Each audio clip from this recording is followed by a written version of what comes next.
A 12-year-old girl walks into a motorcycle clubhouse holding photographs that could get her killed. She doesn't know the men in the white van have already learned her name. She doesn't know the scarred biker standing in front of her once watched her father bleed out on a dirt road 6,000 miles from home and carried the debt ever since. She doesn't know that by the end of this week, an entire outlaw brotherhood will go to war. Not for territory, not for money, but to keep one child breathing. This is a story about the people who stand guard when the rest of the world looks away. Stay with me until the very end. If this story hits you, drop a like, leave a comment, and tell me what city you're watching from tonight. Let's ride. The camera was broken before Ava Hargrove ever touched it. Cracked lens, scratched body, a dent along the top plate where something heavy had struck the metal hard enough to leave a permanent scar. Her father had carried it through 2 deployments, 3 field hospitals, and a military funeral that never happened because they sent him home breathing but incomplete.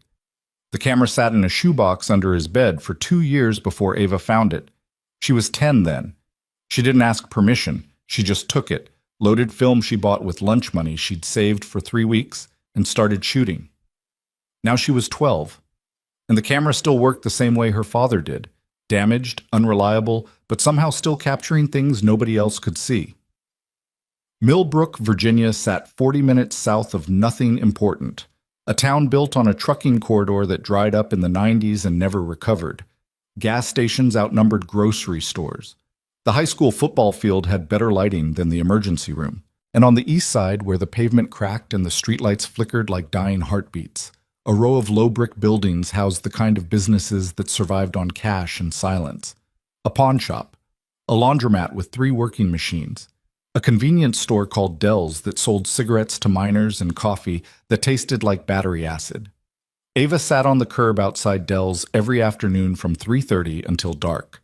She photographed everything: stray dogs limping through parking lots, old men counting change on bus benches, the way puddles reflected neon signs at angles that turned the ugly world beautiful for exactly 1 frame.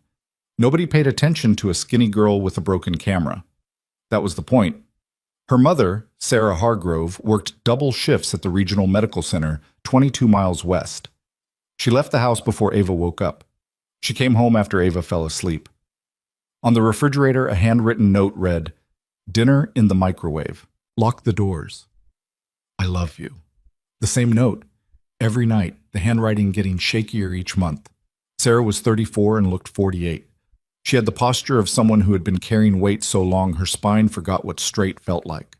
Ava never complained. She learned early that complaining required an audience, and audiences cost energy her mother didn't have. The Iron King's clubhouse sat 3 blocks east of Dell's, behind a rusted chain-link fence and a hand-painted sign that read, "No visitors," in letters large enough to read from the street. The building was a converted auto body shop. Concrete floors, steel roll-up doors, fluorescent lights that buzzed like angry insects. Motorcycles lined the front lot in neat rows. Harleys, mostly. A few older Indians. Chrome catching whatever light the sky offered. The smell of engine oil and exhaust hung permanently in the air like weather. Ava had photographed the clubhouse dozens of times. Never the men. Just the bikes, the shadows, the way the garage lights spilled across wet asphalt at night. She understood boundaries the way feral animals understand fences, instinctively, without needing the lesson explained. But she noticed things. She noticed the Tuesday evening the white van first appeared. It was early January, temperature dropping below 20, wind cutting through her jacket like the fabric wasn't there. She was shooting the neon reflection of Dell's sign in a frozen puddle when the van rolled past. Slow. Too slow for someone who knew where they were going. Dented rear door, Virginia plates, 2 men in front. The passenger had his window cracked despite the cold, and he was watching the Iron King's lot the way a man watches something he plans to take apart. Ava didn't think about it consciously. Her thumb just pressed the shutter. 3 days later, the van came back. Same dent, different plates. This time, Maryland tags.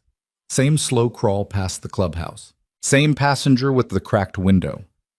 Ava was sitting in the same spot, and some part of her brain, the part that cataloged patterns the way other kids cataloged baseball cards, lit up with a signal she couldn't name but couldn't ignore. She shot 6 frames. The van, the plates, the passenger's profile through the dirty glass. By the third pass, 6 days after the first, the plates were from North Carolina. And the van didn't just pass, it stopped. 60 seconds. Engine idling. The passenger lifted something that caught the dying light, binoculars or a phone camera, Ava couldn't tell, and aimed it directly at the Iron King's front gate. Then it pulled away. Slow, patient, like something practicing. Ava sat on the frozen curb with her heart beating faster than it should have been and her fingers going numb around the camera body. She didn't know what she'd documented. She didn't know the word reconnaissance. She didn't understand that the men in the van were part of a theft operation that had already stripped 14 motorcycle clubs across 5 states, stealing bikes worth tens of thousands and funneling them through chop shops that operated out of rented warehouses along the I-81 corridor. She just knew something was wrong. The way you know a sound in a dark house is wrong, not because you understand the threat, because your body does. She developed the photos that night in the school darkroom she'd convinced Mr. Paulson to let her use after hours. The images came up grainy, imperfect, beautiful in the way that accidental truth always is. The van, the plates changing, the passenger's half-visible face, a timeline of surveillance that even a tired cop would have to take seriously. Ava stared at the photos drying on the line and made a decision that would change everything. She could have shown them to her mother. But Sarah would panic, call the police, and the police in Millbrook responded to things like this the way they responded to everything.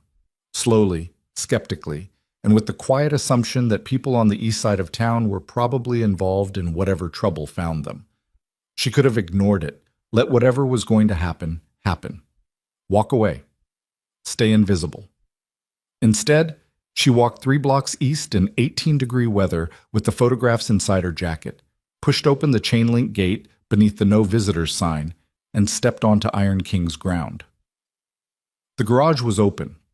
Warm air carrying oil fumes rolled out across the lot like breath. Inside, 4 men stood around a bike on a lift, a heritage Softail with a blown gasket, based on the parts spread across the floor. They wore leather cuts with the Iron King's patch on the back, a crowned skull over crossed wrenches, no bottom rocker, no state claim. An independent club. Old school. The closest man turned when her boots scraped the concrete. He was maybe 50. Beard like steel wool. Hands wrapped in shop rags stained the color of old blood. His name was Dutch, though Ava didn't know that yet. He looked at her like she'd walked into the wrong building. "You lost?" "No, sir. This ain't a place for kids." "I know." The silence stretched. The other men stopped what they were doing. One of them, a younger guy with a shaved head and a prosthetic hand he didn't bother hiding, leaned against the workbench and crossed his arms. His name was Colt, and he'd lost the hand to an IED outside Fallujah 7 years ago and never once talked about it. "I need to talk to whoever's in charge," Ava said. Her voice didn't shake. She'd practiced that. Dutch almost smiled. Almost. "In charge of what?" "In charge of these bikes." She looked at the row of Harleys outside. "Because somebody's watching them, and I don't think you know." The silence changed texture. It went from dismissive to something heavier, something colder. Dutch looked at Colt. Colt looked toward the back of the garage, where a door led to a room that used to be the shop office and now served as the Iron King's chapel, the room where votes happened, debts were settled, and the club decided who lived inside their protection and who didn't. "Wait here," Dutch said. He disappeared through the door. Ava stood alone under fluorescent lights that hummed at a frequency that vibrated in her teeth.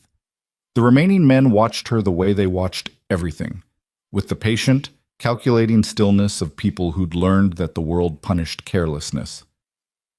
3 minutes later, the door opened. Stone Mercer filled the frame the way weather fills a valley, completely, without effort, without apology.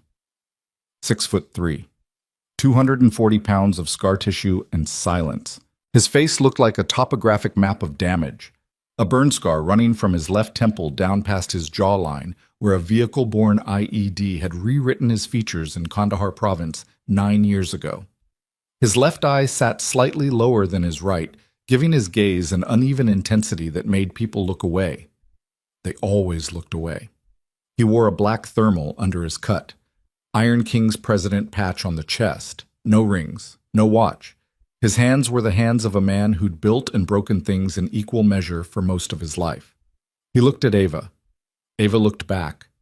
She didn't look away. Something shifted behind Stone's damaged face. Not softness. Stone hadn't been soft since before the war, but recognition.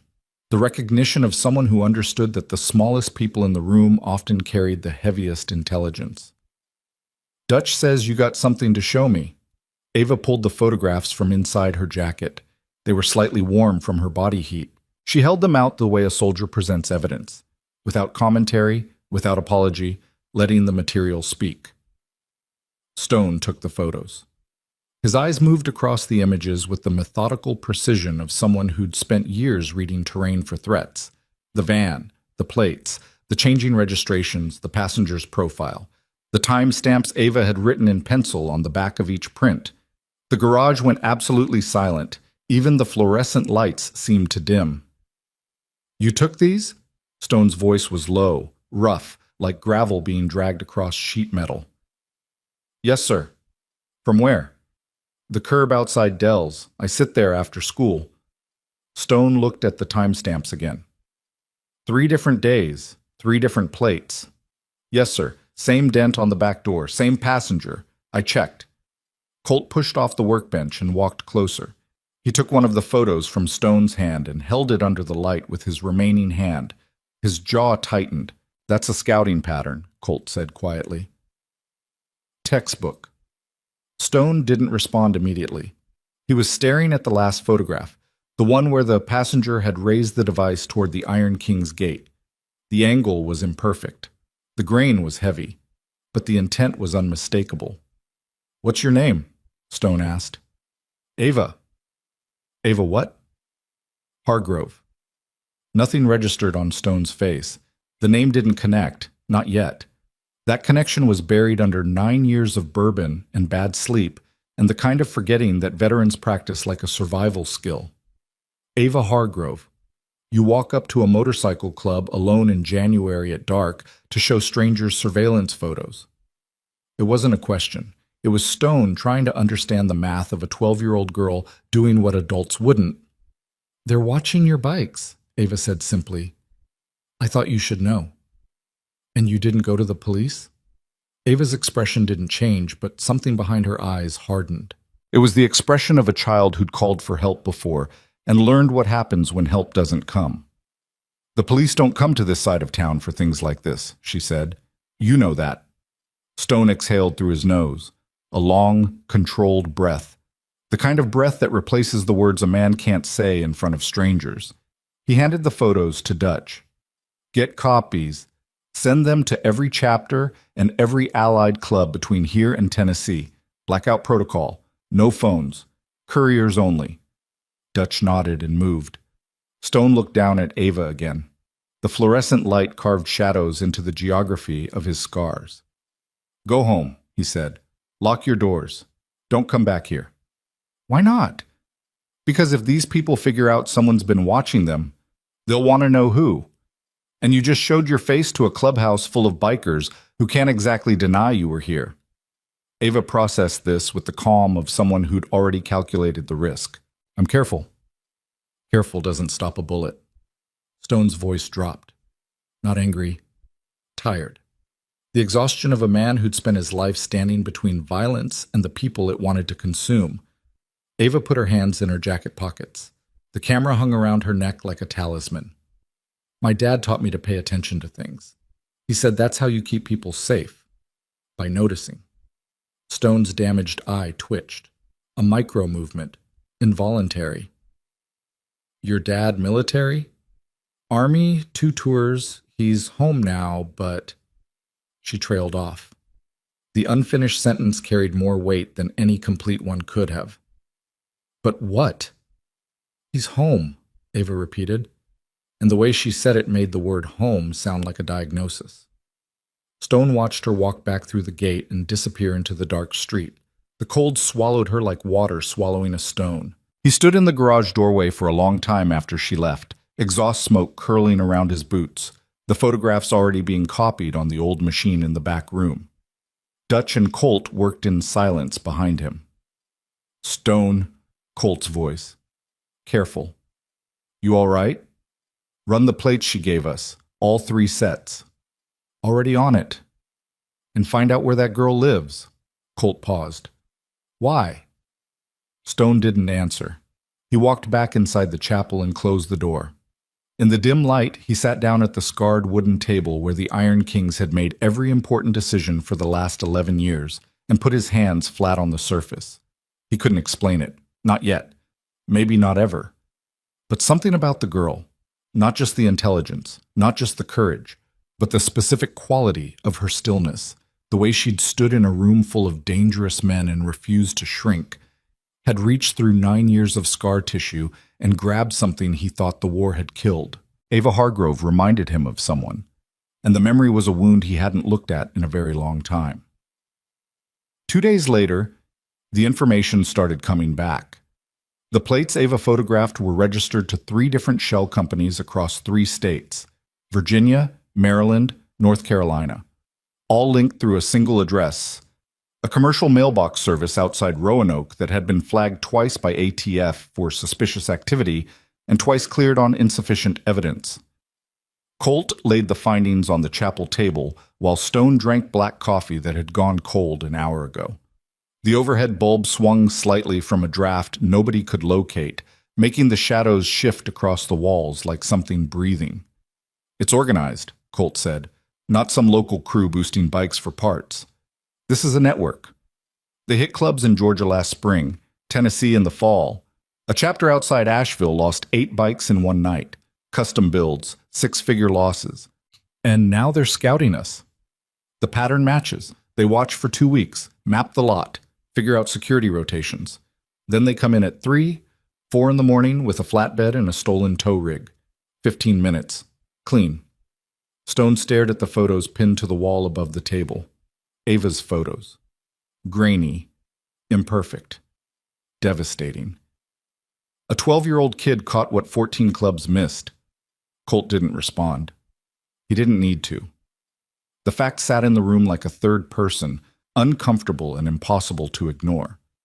Stone reached for his phone, then stopped. Blackout protocol meant no digital communication.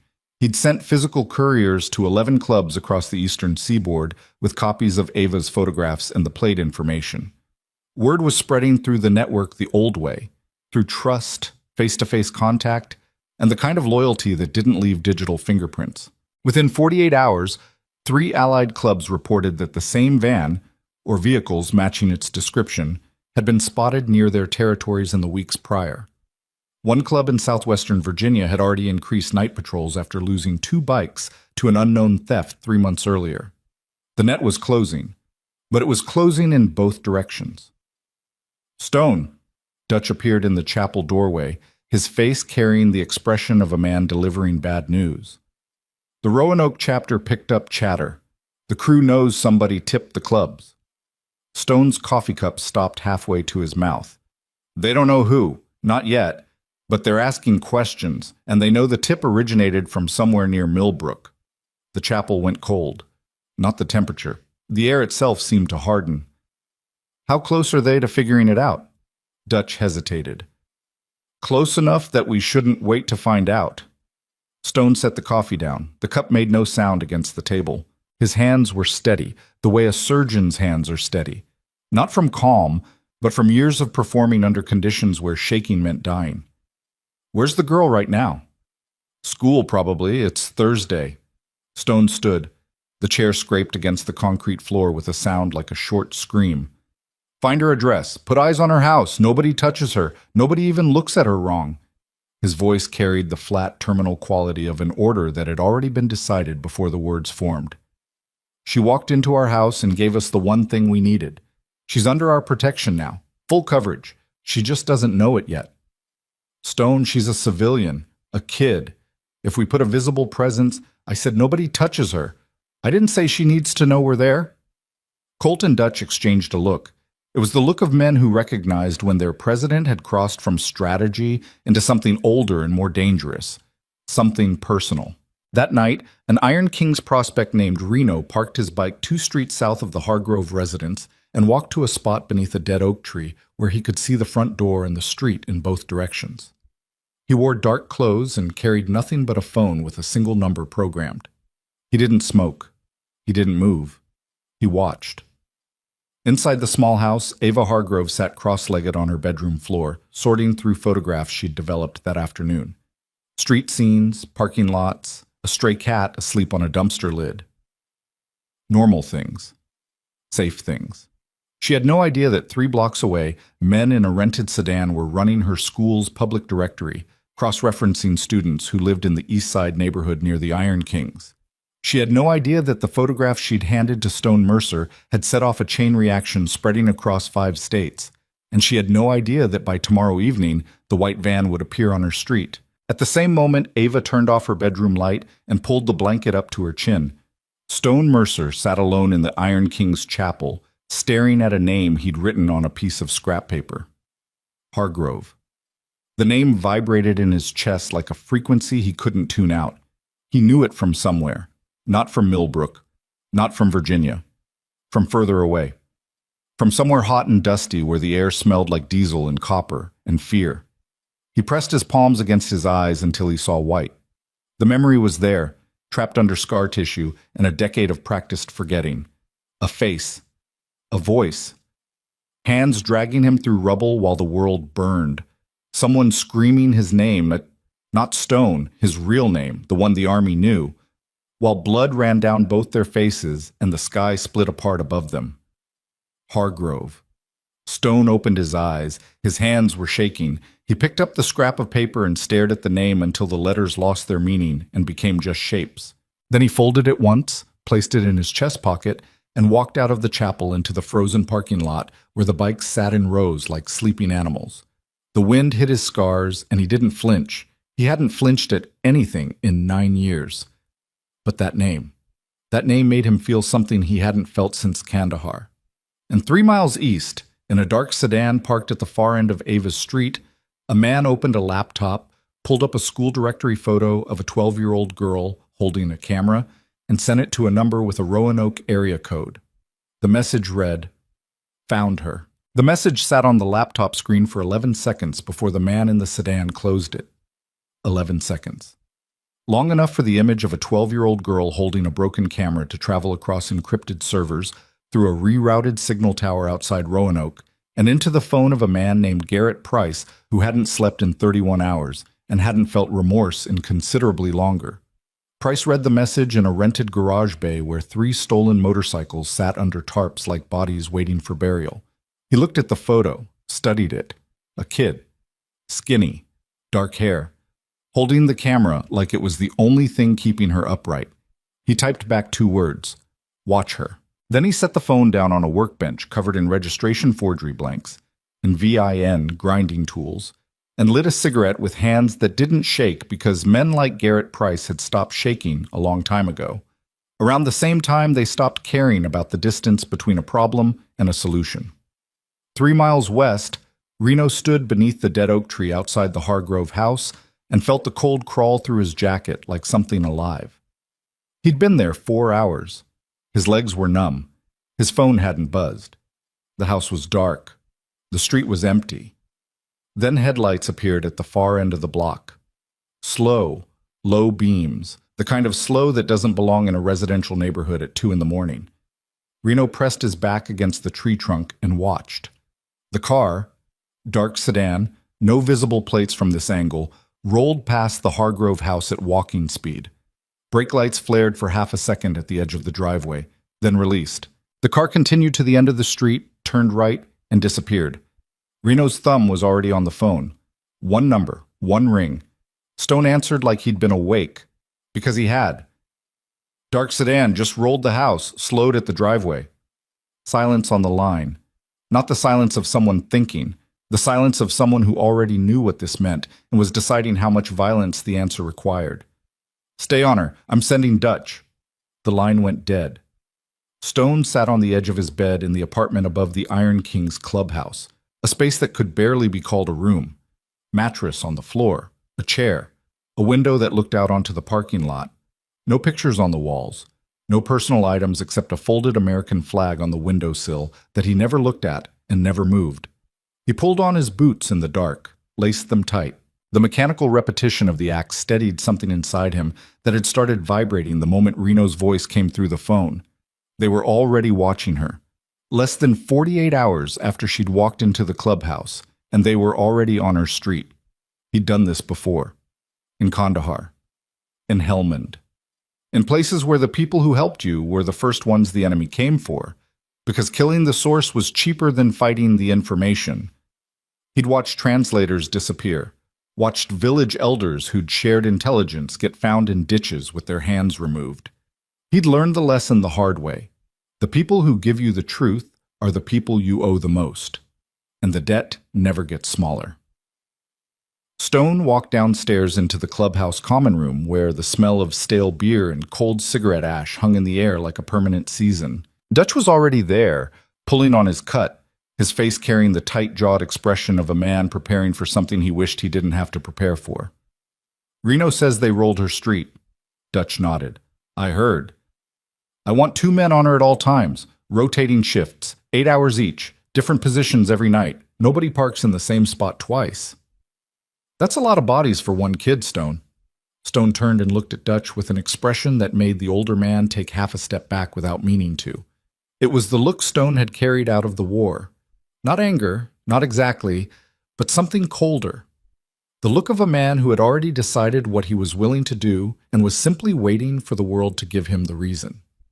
She's not one kid. She's the reason we still have our bikes. She's the reason 11 clubs up and down the coast know what's coming. She walked in here alone, in the cold, when she could have walked away. Stone's voice dropped. I've seen grown men who wouldn't do what she did. Dutch said nothing. He zipped his jacket and walked toward the door. Dutch. The older man stopped. Her last name is Hargrove. I know. Does that name mean anything to you? Dutch frowned, thought about it, shook his head. Should it? Stone didn't answer. He walked back upstairs and sat in the dark with the folded flag and the name that wouldn't stop burning a hole through his chest. Morning came gray and hostile, the kind of January morning where the sky looks like concrete and the air tastes like metal. Ava walked to school at 7:15, backpack over one shoulder, camera around her neck, breath forming small clouds that disappeared before they reached her chin. She passed a man sitting in a parked truck 2 blocks from her house, reading a newspaper. She didn't notice him. She didn't notice the second man on a motorcycle idling near the school entrance, wearing a plain jacket with no patches visible. She didn't notice the third, Colt, sitting in a coffee shop across from the school's front door with a cup he never drank from and a clear line of sight to every exit. She noticed other things. She noticed that Mrs. Brennan, her homeroom teacher, had a bruise on her wrist she kept covering with her sleeve. She noticed that the kid who sat behind her in math, Tyler something, had stopped eating lunch 3 days ago and now sat in the library pretending to read. She noticed the crack in the gymnasium window had grown 2 inches since Monday. Ava noticed everything except the things designed to stay invisible. At 3:30, she walked to Dell's. Same curb, same routine. She bought a coffee with too much sugar and sat down with her camera and started shooting. Colt watched her from the coffee shop window. His prosthetic hand rested on the table like a sculpture. Something tightened in his throat as he watched the girl compose her shots. The deliberate way she framed each image, the patience, the stillness. She reminded him of the spotters he'd worked with in Iraq, the ones who could sit for hours without moving, watching a single doorway, waiting for the moment that would change everything. His phone buzzed. Stone. She at Dell's? Same spot. Every day like clockwork. The sedan from last night. Reno got a partial plate. We ran it. Rental company out of Roanoke. Paid cash. Fake ID. So they're spending money to find her. They're spending money to find who tipped us. She's the shortest line between the question and the answer. Colt watched Ava lift her camera toward the street. Click. Wind click. The mechanical sound barely audible through the window glass. She's a kid, Stone. She doesn't even know. I know what she doesn't know. That's why we're here. The line went dead. Colt set the phone down and wrapped his remaining hand around the coffee cup, feeling the warmth bleed into his palm. He flexed the prosthetic. Phantom pain shot through the wrist that wasn't there anymore, the way it always did when his body remembered something his mind was trying to forget. That evening, the first fracture appeared inside the club. It started at the regular Thursday meeting in the chapel. 12 members seated around the scarred table, Stone at the head, the overhead bulb casting its usual sickly light. Cigarette smoke rising toward a ceiling stained the color of old teeth. A member named Briggs, 42, former Navy, ran a welding shop on the south side and had been with the Iron Kings for 6 years. Leaned forward with his elbows on the table and said what 3 other men were thinking but hadn't said. "We're burning resources on a surveillance op for a little girl we don't know. Meanwhile, we got a confirmed theft crew targeting our property, and we're sitting here playing babysitter." The room temperature dropped. Not literally, but every man at the table felt it. Stone didn't look at Briggs. He looked at the photographs pinned to the wall. Ava's photographs. She's not a job. She's not a resource drain. She gave us actionable intelligence that's protecting clubs across 5 states. Right now, because of those photos, the broken chains in Tennessee aren't losing their bikes tonight. The Road Saints outside Asheville still have their custom builds. We owe her. We owe her a thank you card. Maybe $100 for film. We don't owe her 24/7 protection detail that's pulling our guys off their regular what? Stone's voice didn't rise. It hardened, like liquid cooling into iron. Their regular sitting around this garage drinking and pretending the world outside doesn't exist? She did more for this brotherhood in one afternoon than most of us have done in a year. Briggs's face reddened. His jaw worked. The other men watched the exchange the way men watch a fuse burn, knowing the explosion is coming, not knowing the size. "I'm not questioning the girl, Stone. I'm questioning the scale. 2 men, 24 hours, indefinite. For a civilian. We've never done that, not even for members' families. We've never had a 12-year-old walk through that door and hand us a gift like this either. And if they come for her, what then? We start a war with a theft ring over a kid who isn't ours?" Stone stood up. The chair didn't scrape this time. It went over backward and hit the floor with a sound that made every man in the room flinch. "She is ours." Each word landed like a boot on pavement. She walked through that gate. She showed her face. She trusted us with what she found. That makes her ours. That's how this works. That's how it's always worked. You protect the people who trust you, or you take off that cut and walk out the door. Those are your 2 options, Briggs. Pick one. The chapel went silent. The kind of silence that has mass and pressure. The kind that fills your lungs and makes breathing harder. Briggs looked around the table. No one met his eyes. Not because they disagreed with him entirely. Some of them shared his concerns. But because challenging Stone Mercer in this room on this subject, with that expression on his scarred face, was the tactical equivalent of standing in front of a freight train and asking it to reconsider. "I'm not taking off my cut," Briggs said quietly. "Then we're done talking about this." Stone picked up his chair, sat back down. The meeting continued, but something had shifted in the room. A hairline crack that everyone could feel but no one would name. The club was unified. Until it wasn't. And the distance between those 2 states was shorter than any of them wanted to believe. After the meeting, Colt found Stone in the garage, alone, standing over the Heritage Softail that still hadn't been fixed. The engine was cold. The parts were spread across the floor in the same positions they'd been in when Ava first walked in. Nobody had touched them. As if the bike had become a monument to the moment everything changed. "Briggs isn't wrong about the resources," Colt said carefully. "I know. He's wrong about everything else. I know that too." Colt leaned against the workbench. The prosthetic clicked against the metal surface. "You want to tell me what's really going on?" Stone picked up a wrench, turned it in his hands, set it down. "I looked up her father." Colt waited. "Sergeant First Class David Hargrove, 2 tours, Afghanistan, Purple Heart, traumatic brain injury, medical discharge, 2017. Stone's voice was flat, reciting facts the way you recite things you don't want to feel. "He's alive. He's in that house. But from what the school records indicate, She listed her mother as sole emergency contact, sole guardian, sole everything. He's not functioning. TBI? Bad one. The kind where you come home but you don't come all the way home. Colt was quiet for a long time. He looked at his prosthetic hand, the one the army gave him after Fallujah, the one that worked mechanically but would never feel warmth or cold or the grain of a wooden table or the weight of another person's hand. So she's got a father who's there but not there, and a mother working doubles who's running on fumes, and a neighborhood where the cops don't come, and now she's got men in sedans driving past her house at 2 in the morning because she had the guts to do the right thing. Stone's hands pressed flat against the workbench.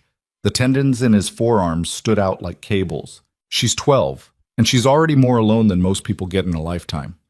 Is that why you're doing this? Because of what happened to her dad? Stone looked at Colt with an expression that answered the question and closed it simultaneously. I'm doing this because it's the right thing. And if I have to burn every resource this club has to keep one kid safe, I will. And anyone who has a problem with that can have it somewhere else. Colt nodded slowly. He didn't push further. He'd served with Stone long enough to know when the man was operating from strategy and when he was operating from something deeper. Something that lived in the part of his brain the IED hadn't been able to destroy because it was too far down, buried under trauma and scar tissue and years of silence. The thing about Stone Mercer that most people didn't understand was that his hardness wasn't armor. It was architecture. It was load-bearing. Remove it, and everything behind it collapsed. Friday came cold and quiet. Ava went to school, came home, did homework at the kitchen table while her mother slept in the bedroom with the door closed and the sound of labored breathing leaking through the thin walls. At 9:15, Ava heated the dinner from the microwave, leftover pasta that tasted like nothing, and ate standing at the counter because sitting down felt too permanent. She looked out the kitchen window at the dark street. A truck she didn't recognize was parked 4 houses down. She noticed it, cataloged it, filed it alongside every other anomaly her brain collected and sorted automatically, the way a machine processes data without understanding what it means. She picked up her camera and aimed it through the window. Click. If she'd known that the truck belonged to an Iron Kings prospect named Wheel, who was sitting in the cab with a thermos of cold coffee and a loaded .45 under the seat, she might have felt safer. If she'd known that the sedan from 2 nights ago had returned that afternoon and parked at the opposite end of her street for 45 minutes before leaving, she might have felt terrified. Instead, she felt what she always felt. The low hum of awareness, the sense that the world was full of patterns that most people couldn't read and she couldn't stop reading. She went to bed at 10. The house settled around her with the sound of old wood contracting in the cold. Down the hall, her father sat in his room in the dark. She could hear the chair creak when he shifted. He'd been sitting in that chair for 11 months. Same chair, same window. Same view of a backyard that needed mowing and a fence that needed fixing and a life that needed something neither he nor anyone else knew how to provide. David Hargrove had been a different man before Kandahar. Ava had photographs to prove it. A man who smiled, a man who carried her on his shoulders, a man whose hands built things instead of trembling against his thighs while his eyes stared at something that wasn't in the room. The TBI had taken pieces of him the way a river takes pieces of a bank. Slowly, invisibly, until one day you look and the shape of everything has changed. He remembered her name. He remembered her face. But the connection between recognition and response had been severed somewhere in the blast that rearranged his brain, and no amount of therapy or medication or love had been able to rewire it. Ava stopped trying to reach him 8 months ago. Not because she'd given up, because trying hurt more than accepting. She pulled the blanket up and listened to the chair creak down the hall and the wind push against the windows and the distant, faint rumble of a motorcycle engine somewhere in the dark that she couldn't quite place. Saturday morning, Stone made a decision that would cross a line he couldn't uncross. He rode to the Hargrove house alone. No cut. Plain jacket. He parked the Harley 2 blocks away and walked.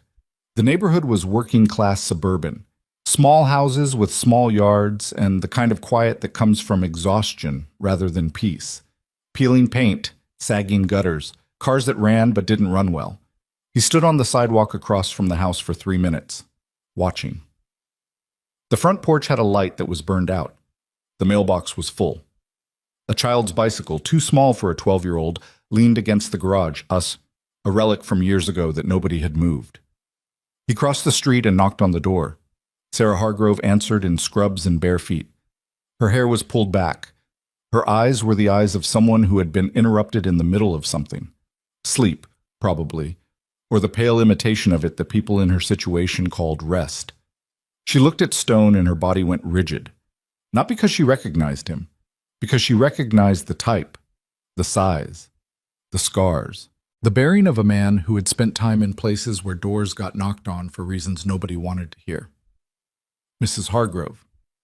Whatever you're selling, I'm not selling anything. My name is Stone Mercer. I'm with the Iron Kings Motorcycle Club. He watched her face carefully. Your daughter came to see us 4 days ago.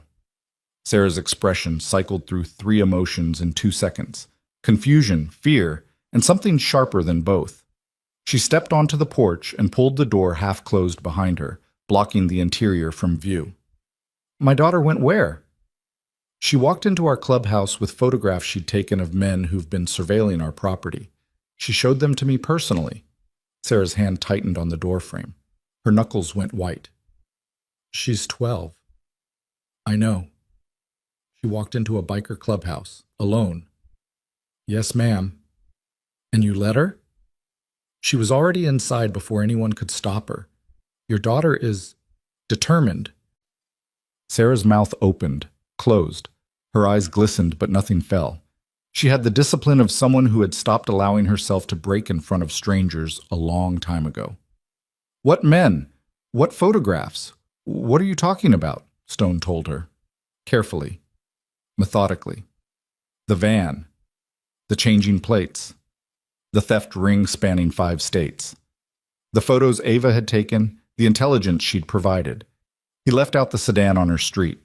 He left out the message. He left out the scope of the danger because telling a mother the full truth would either destroy her or make her do something reckless, and neither outcome kept Ava safe. Sarah listened. The cold wind moved her hair, and she didn't fix it. Her bare feet on the frozen porch concrete didn't shift. When Stone finished, she was quiet for 15 seconds. Is she in danger? Stone could have lied. He'd been trained to lie. He'd lied to superior officers, to intelligence assets, to dying men who asked if they were going to make it. Lying was a tool. Sometimes a necessary one. He looked at Sarah Hargrove's face, the exhaustion, the fear, the fierce maternal architecture that held her together despite everything working to pull her apart, and told the truth. There's a possibility. That's why I'm here. Sarah's hand moved from the door frame to her mouth. She pressed her fingers against her lips. The gesture was involuntary, the body trying to hold in the sound the mind wouldn't allow. I'm going to protect her, Stone said. That's not a request. That's not a negotiation. Your daughter helped my club when she didn't have to, and I'm going to make sure that decision doesn't cost her anything. I have men watching this house right now. They've been here since Tuesday night. Sarah's eyes moved to the street. She saw the truck 4 houses down, the man inside who she'd thought was a neighbor's visitor. Her face changed. You've been watching my house? Watching over it, without telling me. I'm telling you now. The air between them vibrated with the tension of 2 people standing on opposite sides of a line that was simultaneously boundary and bridge. Sarah's jaw tightened. Her eyes, tired, sharp, furious, searched Stone's scarred face for something. Deception, manipulation, danger. What she found was something she hadn't expected, something she hadn't seen in a man's face in a very long time. Sincerity, the kind that cost something. My husband is inside, Sarah said slowly. He served 2 tours. I know. He's not well. I know that too. Sarah's eyes narrowed. How much do you know about my family? Enough to know your daughter didn't learn to pay attention from nowhere. Enough to know she carries herself like someone who was taught by a soldier. Enough to know that what happened to your husband is the kind of thing that doesn't just happen to one person. It happens to the whole house. Something broke behind Sarah's eyes. Not visibly, not with tears or sound, but something structural, something load-bearing. She's all I have, Sarah whispered. She's the only thing in this house that still works. Stone said nothing. Some truths don't need a response. They need a witness. How long? Sarah asked. How long what? How long will you watch her? Until the threat is eliminated. And if it isn't? Stone looked at her the way he'd looked at the men in his unit before every mission. The look that meant, I will carry you if I have to. I will bleed for you if it comes to that. And I will not explain why, because the explanation doesn't matter. Only the act. Then we'll still be here. Sarah pulled her arms across her chest. The wind cut across the porch, and she shivered but didn't go inside. I don't trust men with motorcycles and scars who show up on my porch making promises about my daughter. You shouldn't. Trust is earned. I'm not asking for it. I'm telling you what I'm going to do regardless. Sarah studied him one more time. Then she nodded. Once. Tight. The nod of a woman who didn't have the luxury of better options. Stone turned and walked down the porch steps. He was 6 feet from the sidewalk when Sarah's voice reached him. Mercer. He stopped. If anything happens to her, anything, I will find you. And whatever you survived in the war won't compare. Stone almost smiled. Not quite. The scar tissue made it impossible to tell. Yes, ma'am. He walked back to his bike in the gray morning light, boots on cold pavement, exhaust from distant traffic drifting through the neighborhood like fog. His phone buzzed as he reached the Harley. Colt. He answered. Stone, we've got a problem. Go. The Roanoke chapter just intercepted a communication from the theft crew. They're not pulling back. They're accelerating. 3 clubs hit last night. North Carolina, West Virginia, and Southern Virginia. They're moving fast and they're moving angry. Stone straddled the bike. The cold leather seat pressed through his jeans. They're trying to finish before the network shuts them down. That's what it looks like, but there's something else. What? Colt paused. In the background, Stone could hear the clubhouse, muffled voices, the clink of tools, an engine being tested. The communication mentioned Millbrook specifically. They called it the source, and they said they're sending someone to deal with it. Stone's hand tightened on the handlebar grip. The leather creaked. Send someone to deal with what? The communication didn't specify, but Stone, there was a name attached to whoever they're sending. Garrett Price. I ran it. Former military. Dishonorable discharge. 2 assault convictions. 1 attempted murder charge that got plea bargain down. He's not a bike thief. He's a fixer. The engine didn't start. Stone sat on the bike in the cold silence of the street, with the phone pressed against his scarred face, and the wind pulling at his jacket, and the weight of the last 4 days pressing down on his shoulders like something physical. A fixer. They were sending a fixer. Not someone to steal motorcycles, someone to remove problems. And the only problem in Millbrook connected to the operation was a 12-year-old girl with a broken camera and a father who couldn't protect her, and a mother who was already breaking under the weight of everything. Stone started the engine. The Harley roared to life beneath him, the sound splitting the quiet neighborhood open like a wound. Call church. Full table. 1 hour. Stone, 1 hour, Colt, and tell every man at that table that what we voted to do for the Hargrove girl just stopped being a protection detail. He pulled onto the street and the cold air hit his scars, and this time, for the first time in 9 years, he felt it. It's a war. Church lasted 47 minutes. It should have lasted 10. Stone stood at the head of the table with Ava's photographs pinned to the wall behind him and a single sheet of paper in his hand. Colt's intelligence brief on Garrett Price. He read it once to the room, no embellishment, no commentary, just facts laid out like rounds on a table. Garrett Price. Age 41. Former Army.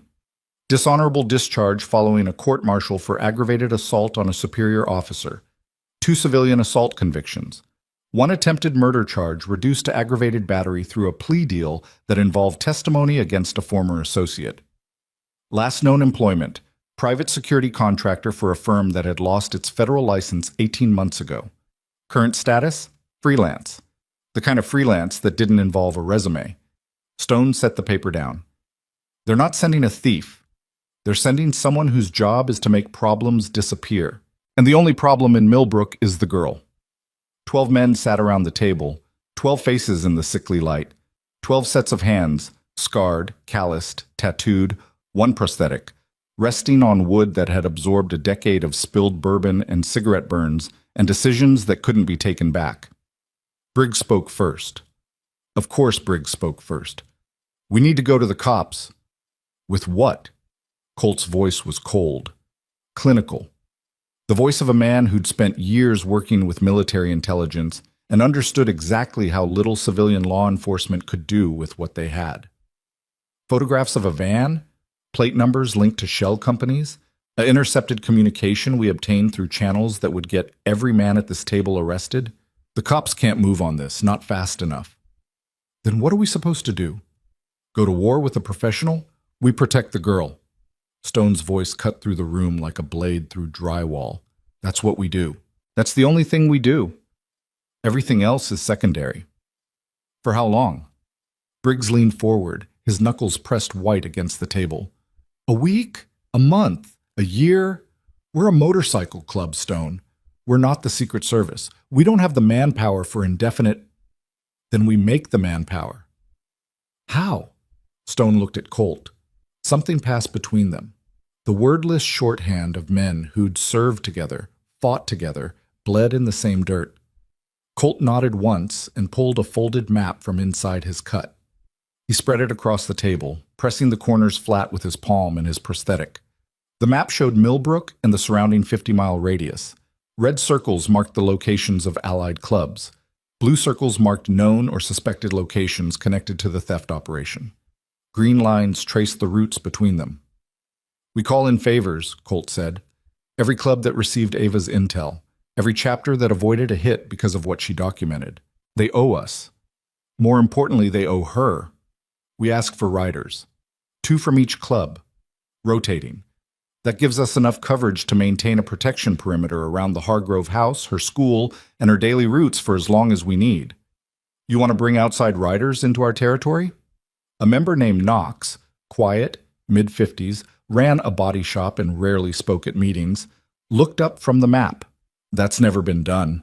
A 12-year-old walking into a clubhouse with surveillance photos has never been done either," Stone said. "We're past precedent." The vote was called. 11-1. Briggs dissented. Nobody was surprised. Nobody held it against him either, not yet, because dissent in the Iron Kings wasn't betrayal. It was a man exercising the right the club gave every patched member. The difference between dissent and betrayal was what happened after the vote. Briggs voted no. Then he put on his jacket and took his shift watching the Hargrove house without being asked. That was Saturday night. By Monday morning, riders from 4 allied clubs had arrived in Millbrook. They came in 1s and 2s without patches visible, on bikes that didn't attract attention. They parked in driveways of sympathetic residents. They sat in diners and gas stations. They walked dogs they'd borrowed from members' families. They became invisible the way only people trained in operational discipline can become invisible, by looking exactly like everyone else. Ava Hargrove walked to school Monday morning past 3 men who would have taken a bullet for her and didn't recognize a single one. But the net had a hole, and the hole had a name. Tuesday afternoon, Stone's phone rang. Not the club phone. His personal cell. A number he didn't recognize. He answered it in this chapel with the door closed and the overhead light casting his shadow against the wall like something trying to escape. Stone Mercer. The voice on the other end was calm, measured, the kind of calm that comes from absolute certainty. "My name is Garrett Price. I think we should talk." Stone's blood went cold. Not his face. His face didn't change. His hand didn't tighten on the phone. But somewhere deep inside the architecture that held him together, a structural beam cracked. "How'd you get this number?" "The same way I get everything. Patience and the right questions." "What do you want?" "I want to make this easy, for both of us." Price's voice carried the accent of Western Virginia. Flattened vowels, dropped consonants, the sound of mountain hollows and abandoned coal towns. "You've got something I need. A camera, some photographs, and the person who took them. I want all 3. Stone said nothing. His jaw worked. His scar tissue pulled. "I know what you're thinking," Price continued. "You're thinking about how many men you've got outside that girl's house. You're thinking about the network you've built, the favors you've called in, The riders from allied clubs scattered around town pretending to be civilians. A pause. The kind of pause a man leaves when he wants the silence to deliver the message. I know about all of it, Mercer. Every position, every rotation, every shift change. The crack inside Stone widened. Not into panic. Stone didn't panic, hadn't panicked since Kandahar, but into the specific, ice-cold recognition that the enemy had better intelligence than he'd assumed. You're bluffing. Black pickup truck, 2 blocks south. Prospect named Reno. He switches with a man named Wheel at midnight. The guy with the prosthetic hand sits in the coffee shop across from the school. The older one, Dutch, runs the overnight from a parked sedan on Birch Street. Should I keep going? Stone pressed his palm flat against the table. The wood was cold. His hand left a print of sweat. How? Because one of your people told me. The sentence detonated in the room like a concussion grenade. No fire, no shrapnel, just a blast wave that rearranged everything. That's a lie. It's not. And you know it's not. Because you're already running the math in your head. 12 men at the table, 4 outside clubs sending riders, prospects, associates, sympathizers. That's a lot of mouths, Mercer, and I only needed 1. The line went dead. Stone sat motionless for 90 seconds. The phone screen dimmed, then went dark. His reflection stared back at him from the black glass. A scarred face with an expression that had passed through anger and arrived at something far more dangerous. Someone inside the club had talked. Not an allied rider, not a prospect. Someone who knew the rotation schedule, the shift changes, the names. Someone who sat at the table. Stone stood, walked to the door, opened it. The common room beyond was empty except for Dutch, who was cleaning a carburetor at the bar with the focused attention of a man who treated mechanical work the way monks treated meditation. Dutch, close the shop, lock the gate. Nobody in or out until I say. Dutch looked up, read Stone's face, set down the carburetor without wiping his hands. What happened? Price called me. On my personal cell. Dutch's face changed. The wrinkles around his eyes deepened. His mouth tightened into a line that had no room for words. He knows everything. Positions, names, rotations, all of it. How? He says someone at the table told him. The words hit Dutch like a physical impact. The older man took half a step backward. His oil-stained hand gripped the edge of the bar. That's not possible. It's possible. It's happening. And right now, I don't know who I can trust in this room, which means I don't know who I can trust anywhere. Stone's voice had dropped to the register he used when things were worst. Quiet, controlled, each word selected with the precision of a man choosing which wire to cut on an explosive device. Pull Reno and Wheel off the Hargrove house. Replace them with allied riders. Nobody from our chapter goes near that girl until I know where the leak is. Stone, if you pull our own men off and use outside riders exclusively, the club's going to... I don't care what the club's going to do. The girl is the priority. The leak is the threat. Everything else is noise. Dutch nodded slowly. Not agreement, exactly. Obedience. The kind that comes from 20 years of following a man you trust, even when the trust is being tested by the worst possible circumstances. Stone went back to the chapel and closed the door and sat in the dark. 12 men at the table. One of them had given up the protection detail. One of them had sold out a 12-year-old girl for reasons Stone couldn't yet see. Money, fear, leverage, some pressure point that Price had found and pressed. Stone ran the list in his head, name by name, face by face. He weighed each man against everything he knew about them, their service records, their debts, their families, their weaknesses. He thought about Briggs and the dissenting vote and the grudge that might or might not be festering beneath the man's compliance. He thought about Knox, who was quiet and careful and had connections in Roanoke nobody talked about. He thought about a prospect named Davis who'd patched in 8 months ago and whose background check had come back clean, but whose eyes sometimes move the way the eyes of people who are listening for someone else move. He couldn't know, not yet. And not knowing was the most dangerous state a man could occupy, because it meant every decision from this point forward was built on ground that might not hold. The rain started at 4 o'clock. Not the dramatic cinematic rain of movie storms. The gray, persistent, exhausting rain of a Virginia January. Cold, fine, endless. The kind that doesn't soak you all at once, but saturates you slowly until you realize you've been wet for an hour. It ran down the clubhouse windows in crooked lines. It pooled in the parking lot where the bikes sat under tarps like sleeping animals. It turned the street outside into a mirror that reflected the neon of Dell's sign in distorted, bleeding colors. Ava sat on the curb outside Dell's in the rain, shooting photographs.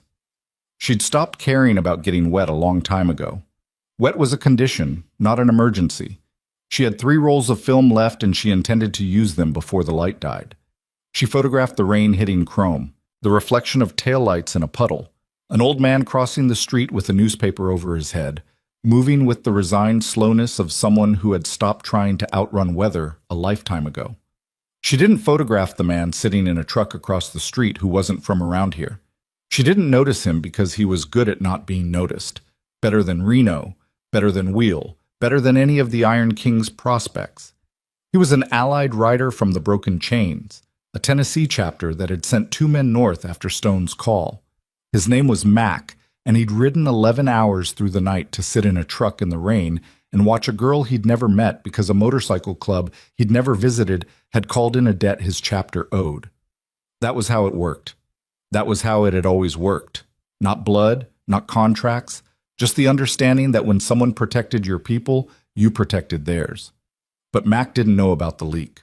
Nobody outside Stone, Dutch, and Colt knew about the leak, and that meant Mac was sitting in a position that had already been compromised, watching a girl whose location was already known, providing protection that had already been mapped by the enemy. At 5:15, Stone made 2 phone calls. The first was to Sarah Hargrove. He stood in the garage with rain dripping from the roll-up door and his boots in a puddle of water and motor oil that reflected the ceiling light like a dirty mirror. "Mrs. Hargrove, it's Stone." "I know who it is." Her voice was tight, controlled. The voice of a woman managing fear with the same discipline she used to manage double shifts and a broken husband and a daughter who kept walking into danger. "What's wrong?" "I need you to keep Ava inside for the next few days. No walking to Dell's. No walking to school. Keep the doors locked and the curtains drawn." Silence. The rain hitting the roof of the garage was the only sound. "Tell me why." "Because the situation has escalated and I can't guarantee her safety in open spaces right now." "You told me you had men watching." "I do. But there's a complication I can't explain on the phone. Just keep her inside. I'll come by tomorrow and explain in person." "Mercer." Sarah's voice dropped. He could hear her breathing change, shorter, shallower, the respiration pattern of someone whose fight or flight response had just engaged. "If you're telling me my daughter is in more danger than you originally said, I need to know right now, not tomorrow, now." Stone closed his eyes. The rain was louder now, hammering the metal roof. Water ran down the walls of the garage in streams that looked like veins. "Someone inside my organization leaked information about the protection detail. The people we're protecting Ava from now know the positions, the names, the schedule. I'm reconfiguring everything. Outside riders only. New positions. New rotations. But until that's in place, there's a window, and I need Ava off the street during that window."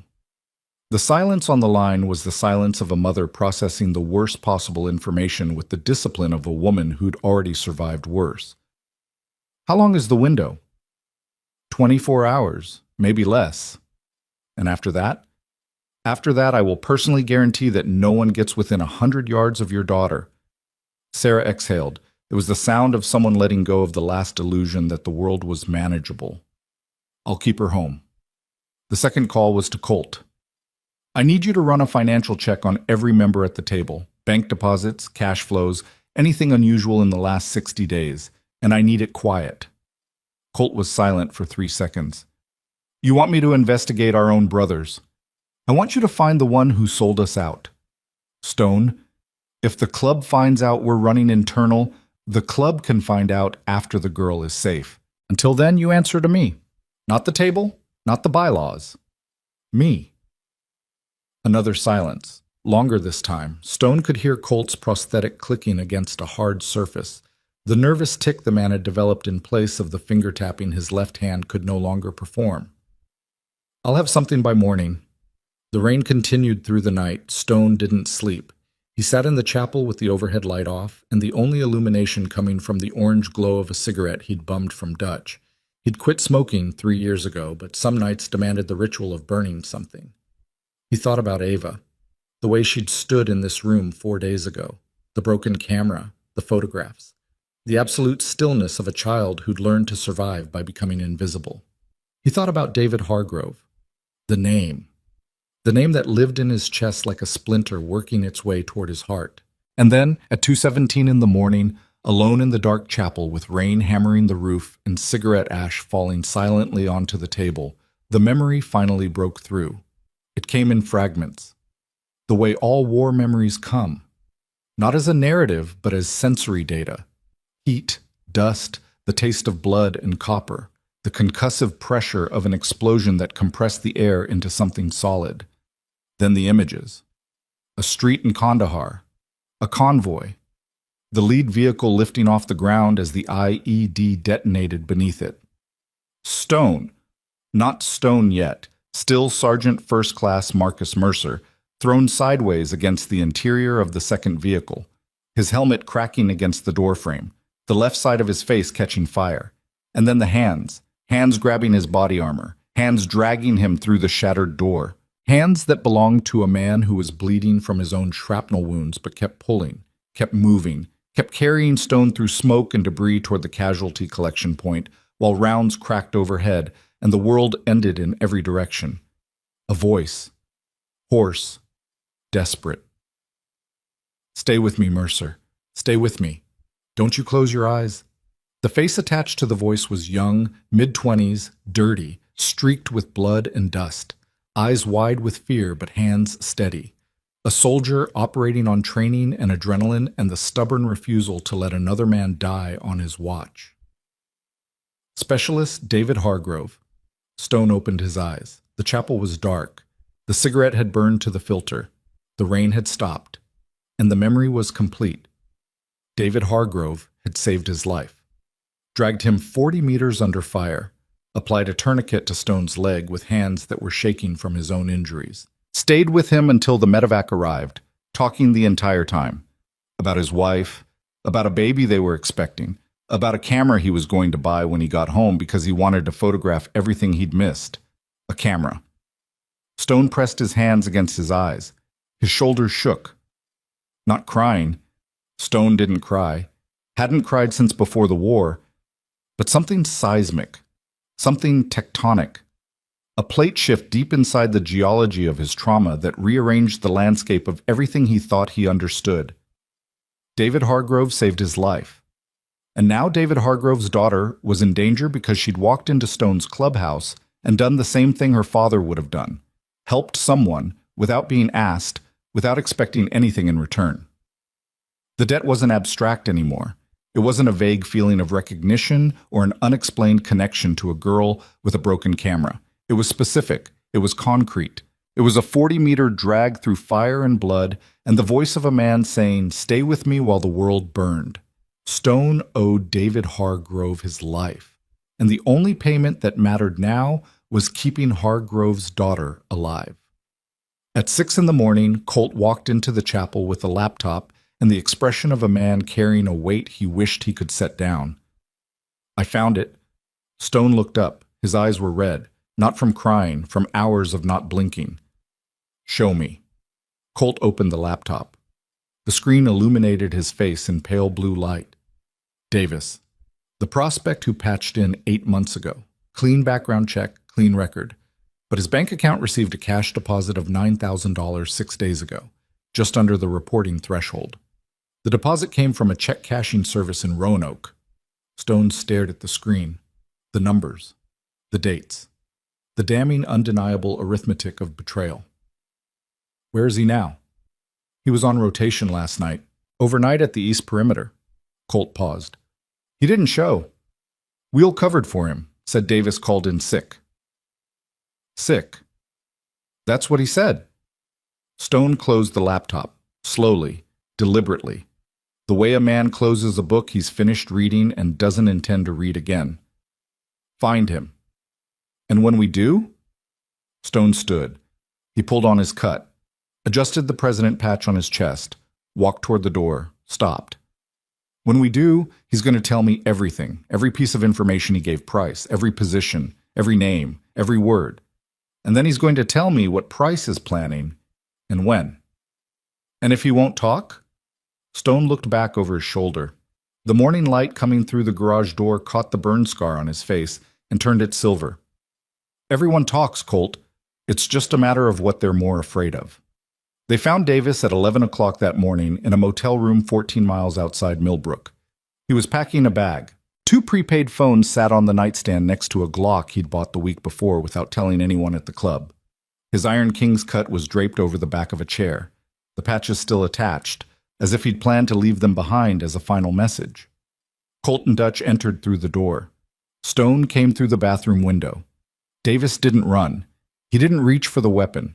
He stood in the middle of the motel room with a half-packed bag in his hands and the expression of a man who'd known this moment was coming and had been waiting for it the way a condemned man waits for the sound of the bolt.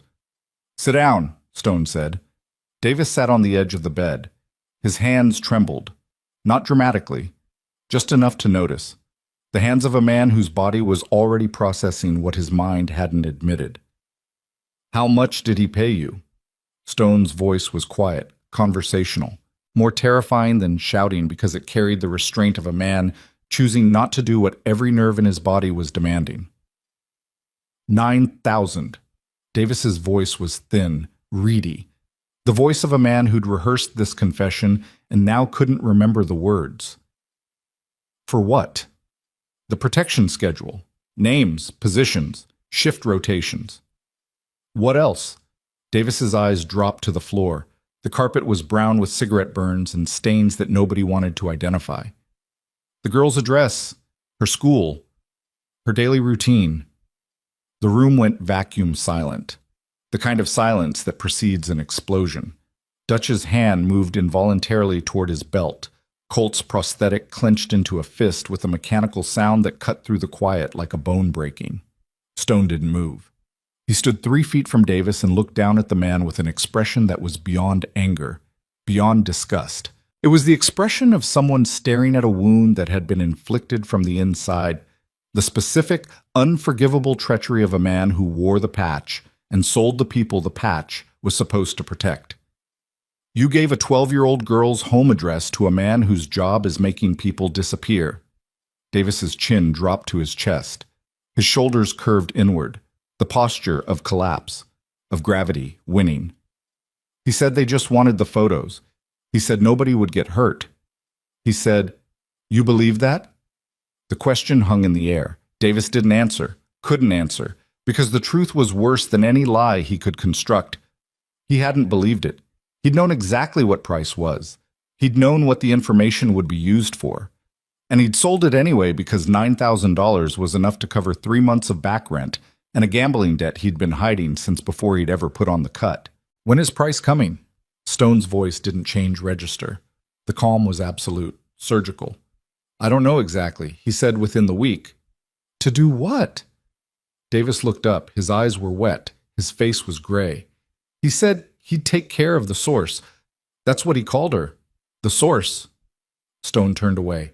He walked to the motel window and looked out at the parking lot where the rain had started again, falling in sheets across cracked asphalt and rusted car hoods, and a dumpster with a broken lid that banged in the wind like a slow, arrhythmic heartbeat.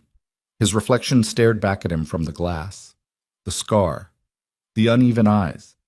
The face of a man who'd survived a war and built a brotherhood and protected strangers and failed to protect his own house from a traitor who'd been sitting at his table for 8 months. "Take his cut," Stone said without turning around. "Take his phone. Take the weapon. Drive him to the state line and leave him there. If he comes back to Millbrook, if he contacts any member of this club or any allied chapter, if he goes anywhere near that girl or her family..." Stone stopped. His hand pressed against the window glass. The cold seeped through his palm. "Then I'll finish what Kandahar started." Dutch took the cut. The sound of the patches tearing free was the sound of something that couldn't be repaired. They drove Davis to the state line in silence. No one spoke. No one needed to. By the time Stone returned to the clubhouse, the rain had turned to sleet, and the temperature had dropped 15 degrees, and the world outside the garage looked like something designed to test the limits of what a man could endure.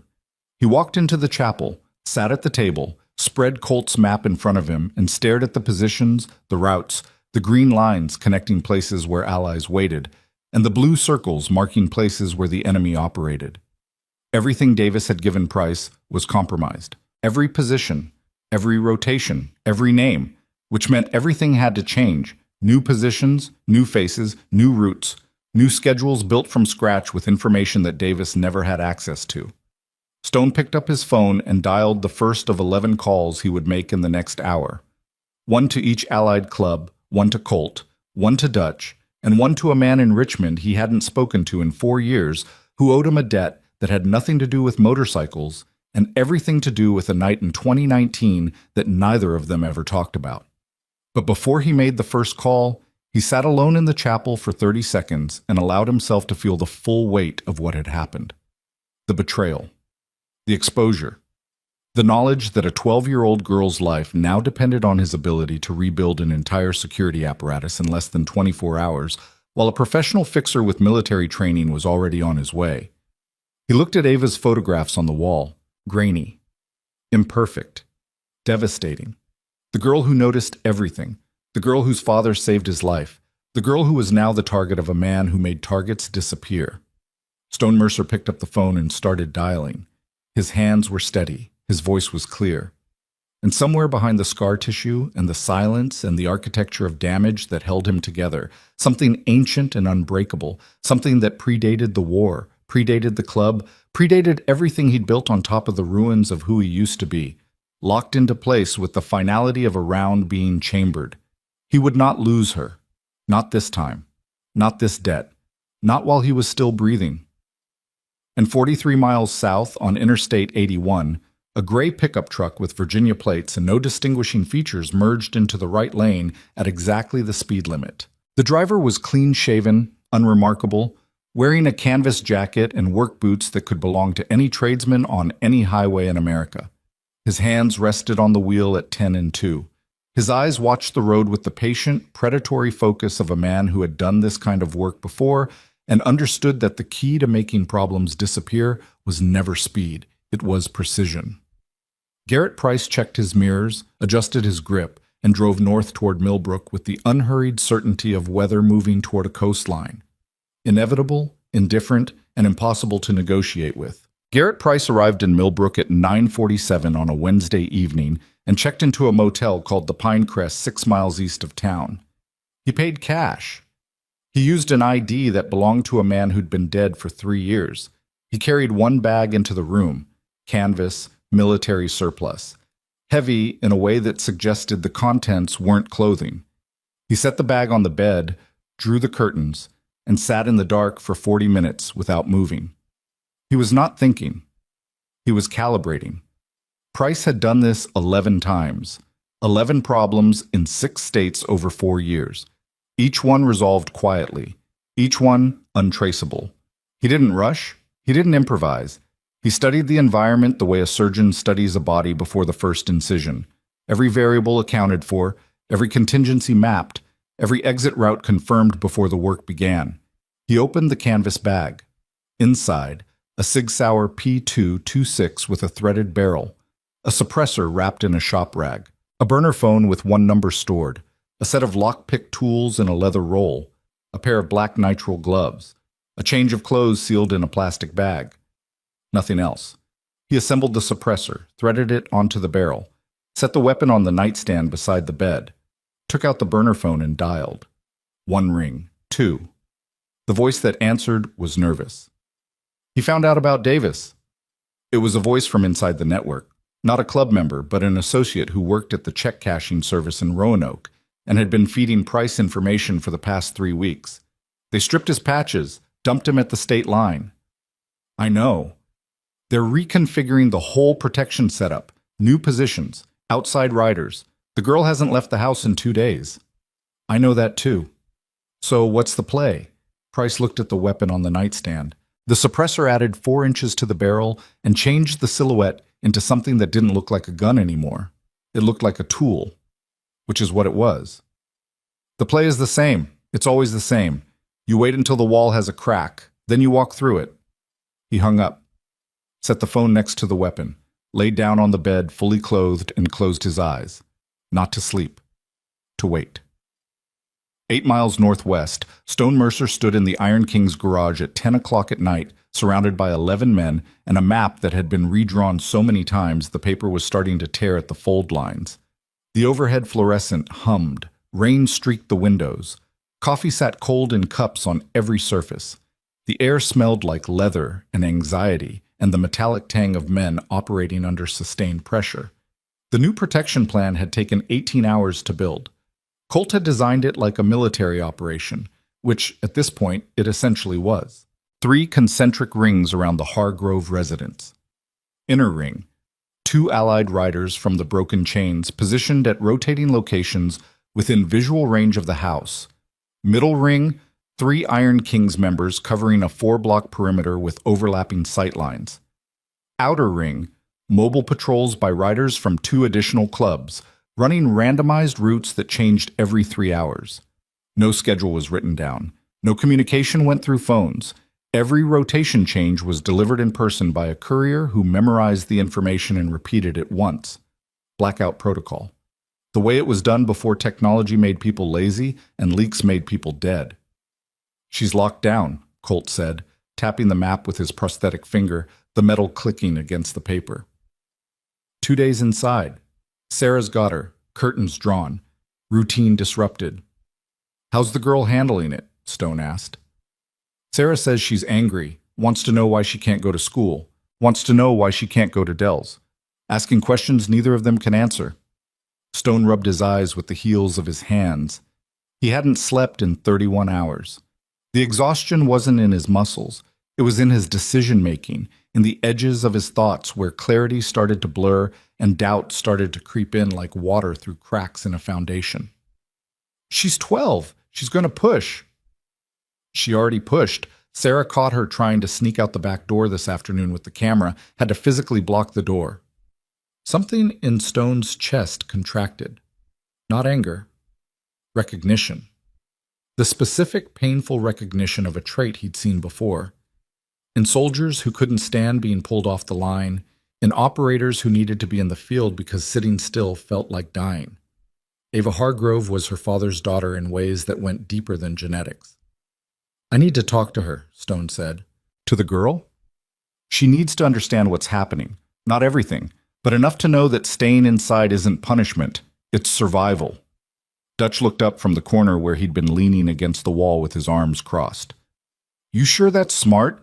Telling a 12-year-old that a professional is coming for her? I'm not going to tell her that.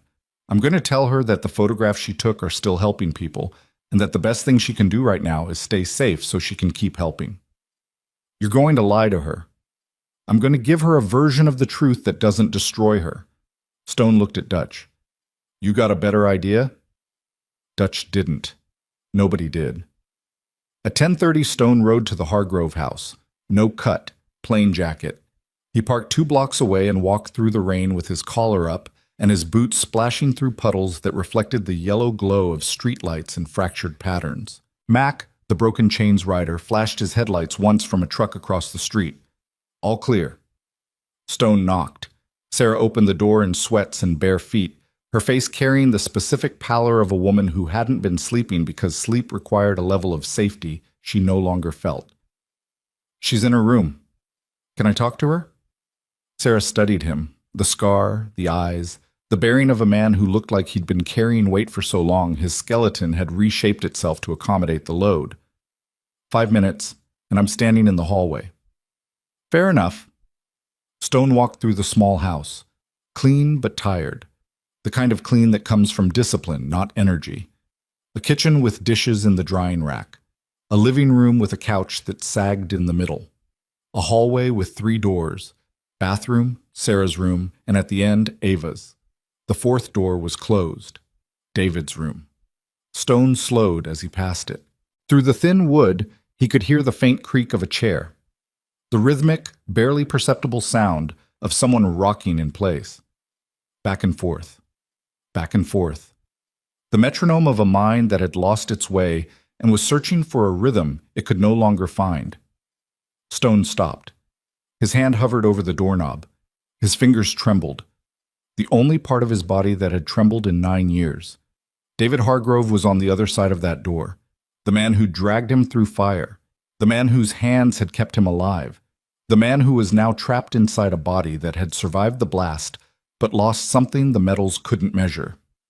Stone's hand dropped. Not yet. Not tonight. He walked to Ava's door, knocked once. "Go away, Mom." "It's not your mom." Silence. Then footsteps. The door opened 3 inches. Ava's face appeared in the gap. Sharp eyes, tight jaw, the expression of someone whose patience had reached its structural limit. "You're the biker." "Stone." "I know your name." She opened the door wider. She was wearing jeans and a flannel shirt too big for her, probably her father's. And the camera hung around her neck even indoors, as if removing it would mean removing a limb. "You're the reason I'm trapped in this house." "I'm the reason you're safe in this house." "Same thing." Stone almost smiled. The scar made it invisible. "Can I come in?" Ava stepped aside. The room was small, bed against the wall, desk covered in photographs, a line of film canisters arranged by date. The walls were covered with prints, street scenes, parking lots, reflections, shadows. The room of someone who processed the world through a lens because looking at it directly was too much. Stone stood in the center of the room and felt the weight of every photograph on every wall pressing against him like evidence. "Your pictures helped people, Ava. The ones you gave me. Clubs in 5 states are safer because of what you documented." "I know. You told me."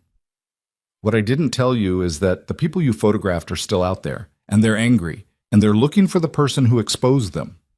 Ava's expression didn't change, but her hand moved to the camera strap.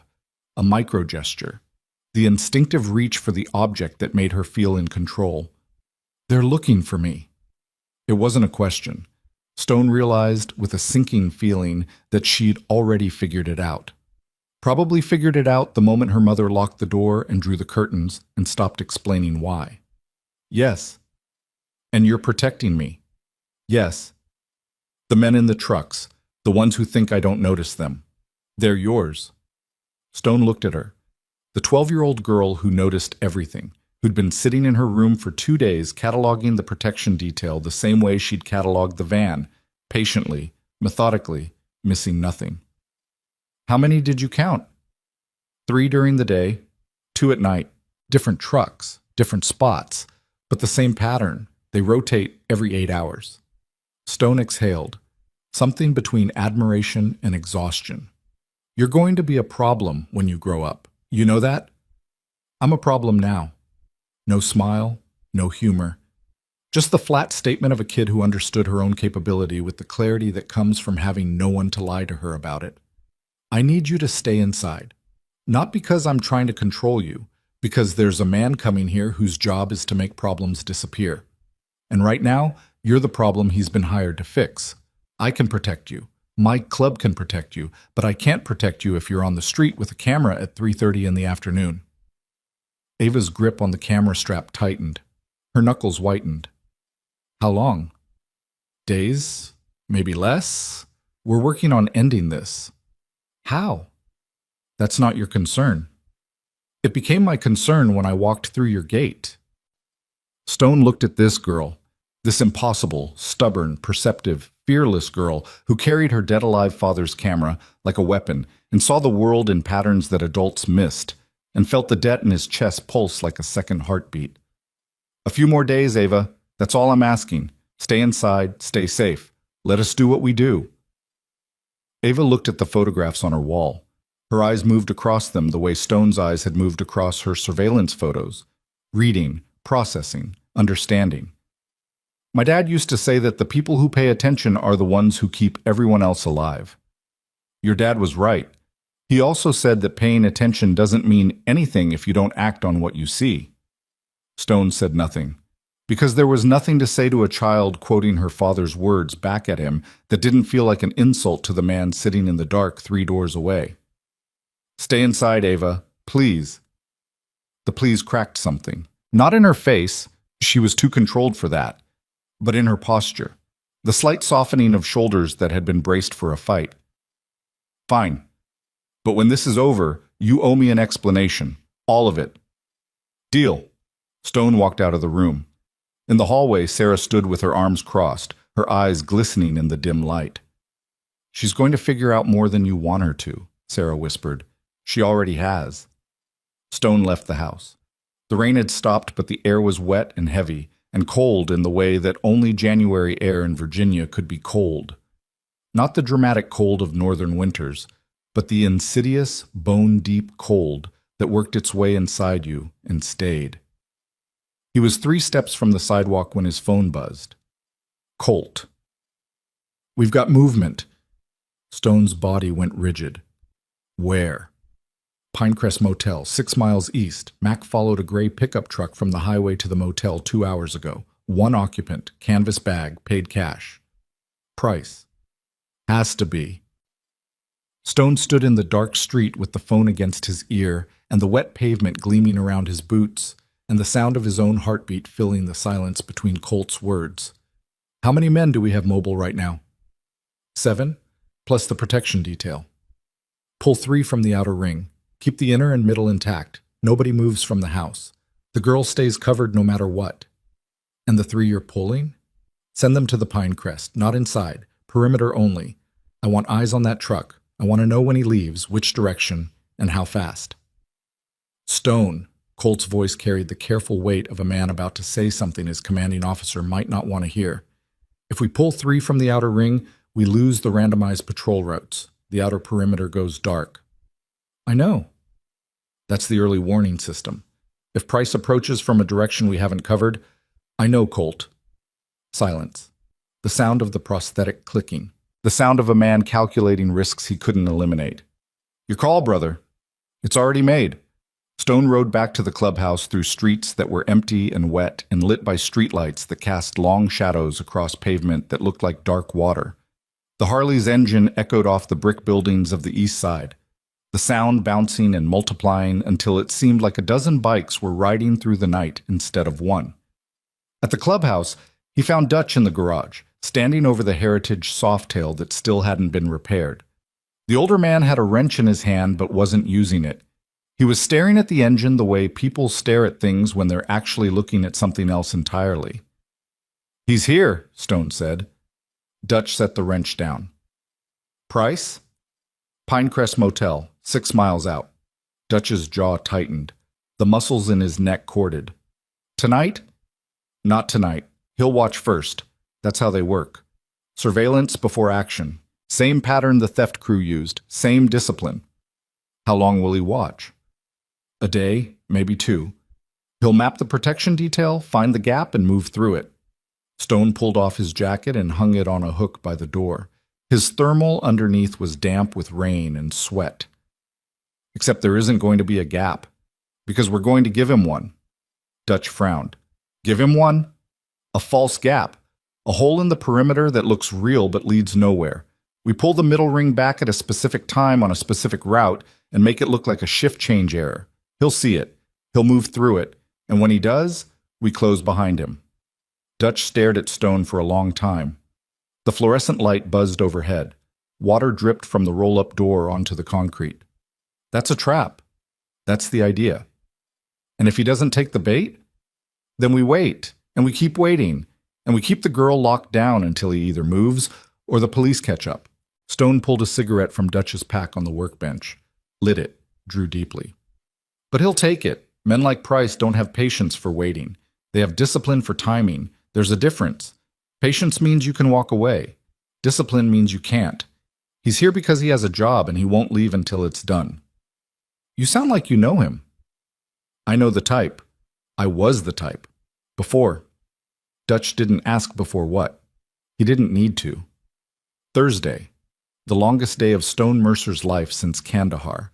The 3 riders at the Pinecrest reported that Price left the motel at 6:15 in the morning, drove a slow loop around Millbrook's east side, passed the Hargrove house twice without stopping, and returned to the motel by 8:30.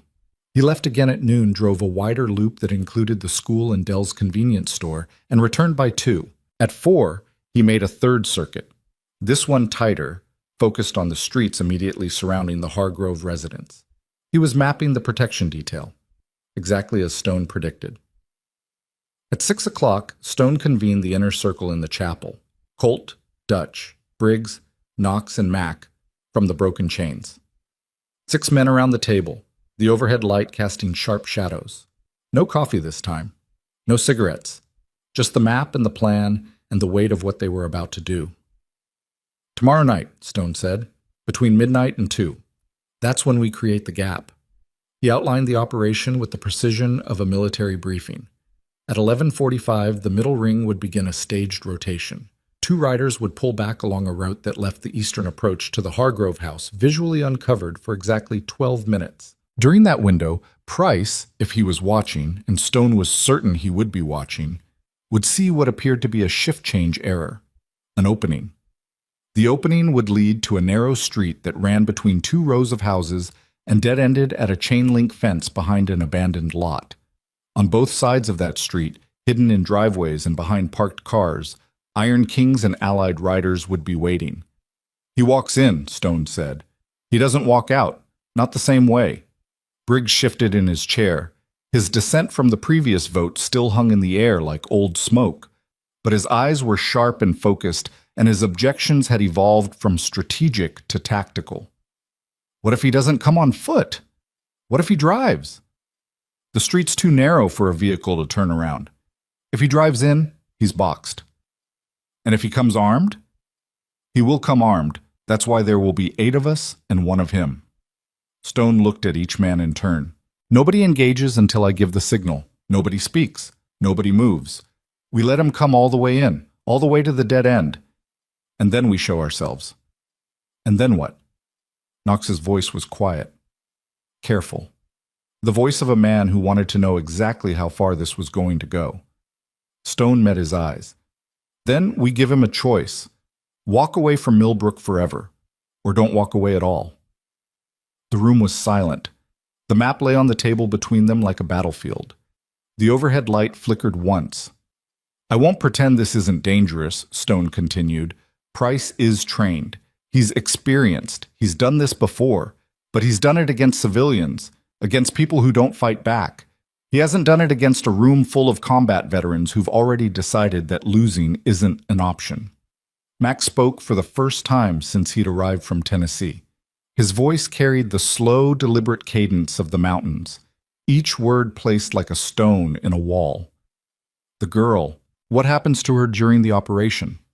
"The inner ring stays on the house, 2 men, doors locked, Sarah and Ava inside. No matter what happens on that street, the house doesn't get exposed." "And if something goes wrong, if he gets past us?" Stone's expression changed. It was a subtle shift, the tightening of the jaw, the narrowing of the eyes, the almost imperceptible squaring of the shoulders, but every man in the room recognized it. It was the expression of a man who had already answered that question in a place deeper than language. "Nothing gets past us." Friday.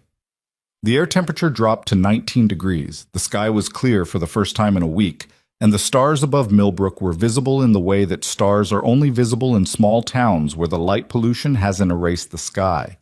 Stone spent the day in the garage, not planning, not strategizing, working. He finally fixed the Heritage Softail, the one that had been sitting on the lift since the day Ava walked in. He replaced the gasket, rebuilt the carburetor, adjusted the timing chain, tightened everything that needed tightening. The mechanical work steadied his hands and cleared his mind the way nothing else could. At 8 o'clock, he called Sarah. "Keep her in the back bedroom tonight, away from the front windows. Keep the lights off after 10. "What's happening?" "We're ending this." Sarah was quiet for 4 seconds. "Will she be safe?" "On my life." The words came out before Stone could consider them. And he realized, with the clarity that sometimes arrives only at the edge of action, that he meant them literally, not as a figure of speech, not as reassurance, as a contract on his life. At 10 o'clock, the riders took their positions, 2 by 2, in the dark, without headlights, without sound. They parked in driveways and behind dumpsters, and in the shadows of houses where the streetlights didn't reach. 8 men in a 4-block radius, arranged in a configuration that looked like nothing from the outside and looked like a closed fist from above. Stone took his position at the dead end of the narrow street behind the chain-link fence, in the shadow of a garage that hadn't been used in years. The cold was severe. His breath formed clouds that dissolved into the dark. His hands were in his jacket pockets. He carried no weapon. He'd made that decision deliberately, not from principle, but from calculation. If this went wrong and police arrived, the man without a weapon was the man with options. Colt was 30 yards south in a driveway, his prosthetic hand resting on his thigh. Dutch was 20 yards north behind a parked pickup truck. Briggs was across the street in a gap between 2 houses that was barely wide enough for his shoulders. The others were spread along the street at intervals that covered every angle, every approach, every possible line of retreat. At 11:45, the middle ring executed the staged rotation. The 2 riders pulled back along the designated route, leaving the eastern approach visually uncovered. From any surveillance position overlooking the Hargrove house, it would look like a timing error, a gap, a mistake. The gap would remain open for 12 minutes, then close. Stone watched the seconds pass on a wristwatch he'd borrowed from Dutch. Analog, no illumination, the ticking barely audible above the sound of his own breathing. 11:50. The street was empty. The cold was absolute. 11:55. Nothing. A dog barked somewhere distant. A car passed on the main road 2 blocks south. The sound faded. Midnight. Stone's heartbeat was 52 beats per minute. He'd counted, the same rate he'd maintained during operations in Kandahar, the body's way of conserving energy for the moment when everything would accelerate. 12:03. A figure appeared at the east end of the street, on foot, moving along the left side close to the fence line, using the shadows the way someone trained in movement uses shadows. Not hiding in them, but flowing through them, becoming part of the dark the way water becomes part of the ground it covers. The figure wore dark clothing, canvas jacket, the outline of something held low against the right thigh, a bag over the left shoulder, moving with the controlled pace of someone who had identified the gap and was now exploiting it with the mechanical efficiency of a man executing a plan he'd rehearsed in his mind 100 times. Garrett Price. Stone's breath slowed, his vision sharpened. The edges of the world became precise, in the way they only became precise during moments when everything depended on timing and silence and the willingness to commit to an action that couldn't be taken back. Price moved down the street, past the first driveway where Colt sat motionless in the dark, past the gap between houses where Briggs pressed his back against the siding and held his breath, past Dutch's position behind the pickup truck, deeper, deeper into the street, deeper into the trap. He was 40 yards from the dead end when he slowed. Something shifted in his posture, a slight rotation of the shoulders, a tilt of the head, the subtle body language of someone whose instincts were sending a signal that his discipline was telling him to override. Stone watched from behind the fence. His hands were out of his pockets now, flat against his thighs. Ready. Price stopped. He stood in the middle of the narrow street with the dead end ahead, and the shadows behind, and the absolute silence of a neighborhood that was holding its breath. Then Stone stepped out from behind the fence. He walked to the center of the street. His boots on the cold pavement made a sound that carried in the frozen air like a heartbeat. He stopped 15 yards from Price. They looked at each other across the dark. Then Colt stepped out of the driveway, and Dutch stepped out from behind the truck, and Briggs emerged from the gap between houses, and Mac appeared from a shadow that hadn't seemed large enough to conceal a man his size, and 3 more riders materialized from positions along the street like figures emerging from a photograph, suddenly visible, suddenly real, suddenly everywhere. 8 men, 1 street, no exit. Price didn't run. He didn't reach for the object against his thigh. He stood perfectly still and assessed the geometry of the situation with the detached professionalism of someone calculating odds, not out of fear, but out of habit. Garrett Price. Stone's voice filled the street, flat, even. The voice of a man who had rehearsed nothing because preparation was unnecessary when the truth was sufficient. You're standing on ground, protected by men who don't lose. You were sent here to make a 12-year-old girl disappear because she had the courage to photograph the people robbing our brothers. And you took the job because someone offered you money, and you stopped caring about what the money cost a long time ago. Price said nothing. His eyes moved across the men surrounding him, counting, measuring. His breath formed clouds in the frozen air. Here's what happens now. Stone took one step forward. The distance between them closed to 12 yards. You turn around. You walk back to the Pinecrest. You pack your bag. You drive south on I-81, and you don't stop until Virginia's in your rearview mirror. You tell whoever hired you that the source is protected, that Millbrook is closed, that if anyone comes near that girl or her family again, the next conversation won't happen on a street. It'll happen somewhere no one will find either of us. Price exhaled slowly. The cloud of breath hung in front of his face like a veil. And if I don't? Then you're standing in a dead-end street with 8 men who've already decided how this ends. Silence. The kind of silence that has weight and density. The kind you can feel pressing against your chest. Price looked at Stone. Really looked at him. Not at the scars or the size or the threat. At the eyes, at what lived behind them. You'd go this far for a kid? I'd go further. She's not yours. She is now. The words hung in the air between them like a verdict. And something in Price's calculation shifted, not toward fear because men like Price had cauterized that circuit a long time ago, but toward recognition. The recognition that the man standing in front of him wasn't bluffing because bluffing required the willingness to fold. And the expression on Stone Mercer's scarred face contained no fold, no retreat, no negotiation, just the absolute bedrock certainty of a man who had already decided that losing this girl was not a possible outcome of this night. Price's hand moved slowly away from his thigh. He unshouldered the bag, set it on the ground, stepped back. The people I work for don't stop because someone tells them to. Then they'll send someone else, and we'll be here for that too. You can't protect her forever. Watch me. Price stood in the frozen street for 7 more seconds. His eyes swept the perimeter one final time. Then he turned, walked back the way he'd come, and disappeared into the dark at the end of the block. Nobody moved. Nobody breathed. The street held its shape like a clenched fist refusing to open. Then Colt's phone vibrated. He answered, listened. His face went white in the dark. Stone. What? The inner ring, the 2 men on the Hargrove house. Colt's voice cracked. The first time Stone had ever heard it crack. They're not responding.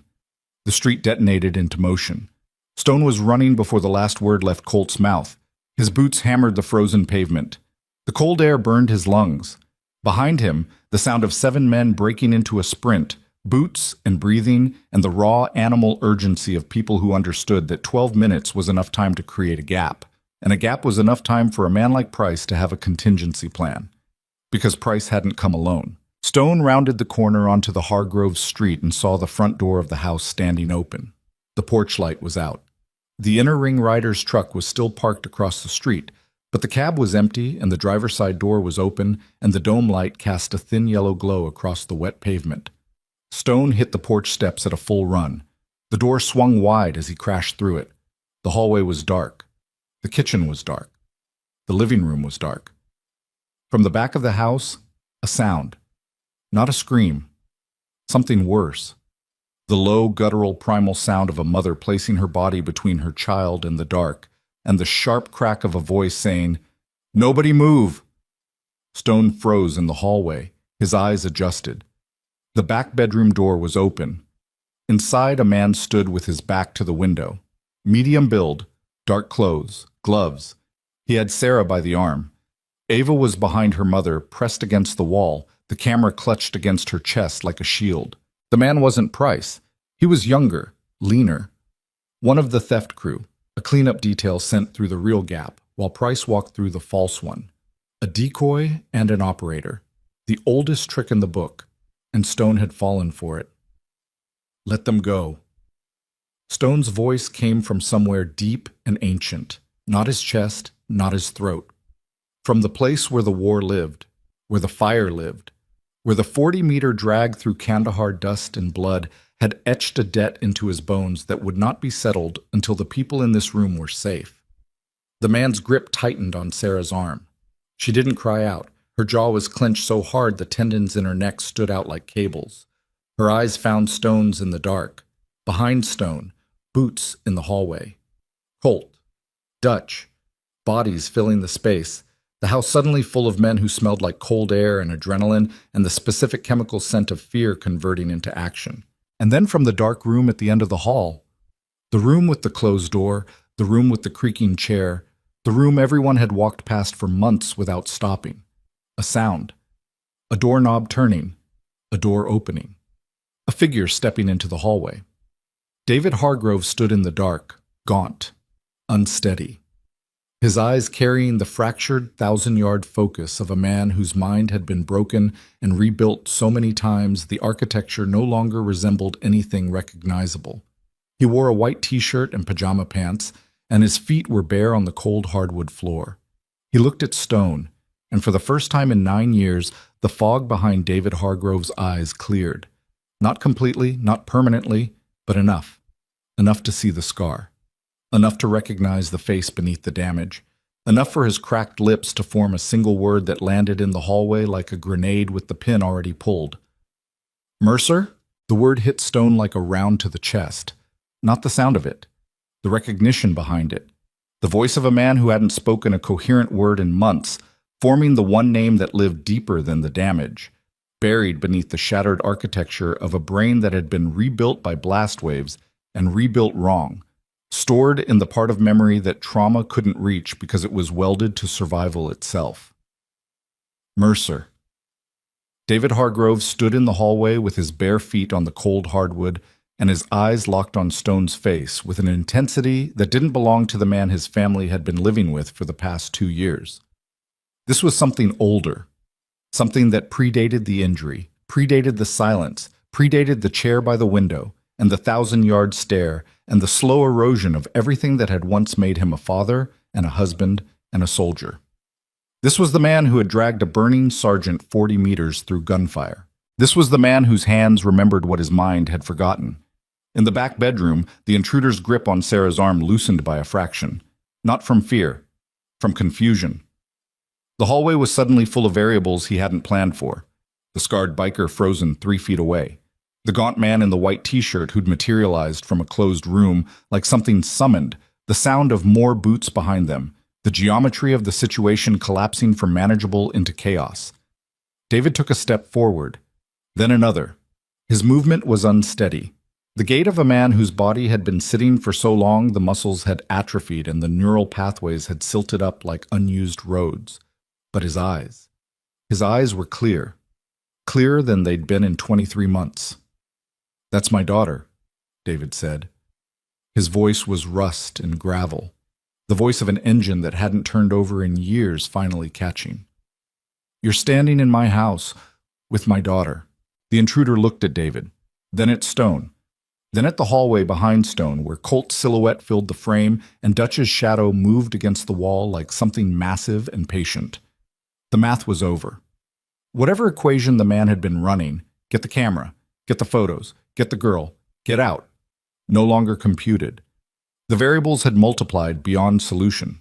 He was one man in a house that now contained 5, and the one in the hallway with the bare feet and the broken brain was looking at him with the expression of a father whose body had remembered what fatherhood meant before his mind could catch up. David Hargrove didn't shout, didn't charge. He walked forward with the slow, deliberate certainty of someone operating on the deepest possible level of instinct. The level where a parent's body moves toward threat the way water moves downhill, without decision, without thought, because the physics of protection don't require consciousness. The intruder released Sarah's arm. He stepped back toward the window. His hand went to his jacket, reaching for something, a weapon, a phone, an exit strategy. And Stone moved. Not fast, not dramatic, just the efficient, practiced closure of distance that a decade of combat had trained into his muscle memory. 3 steps.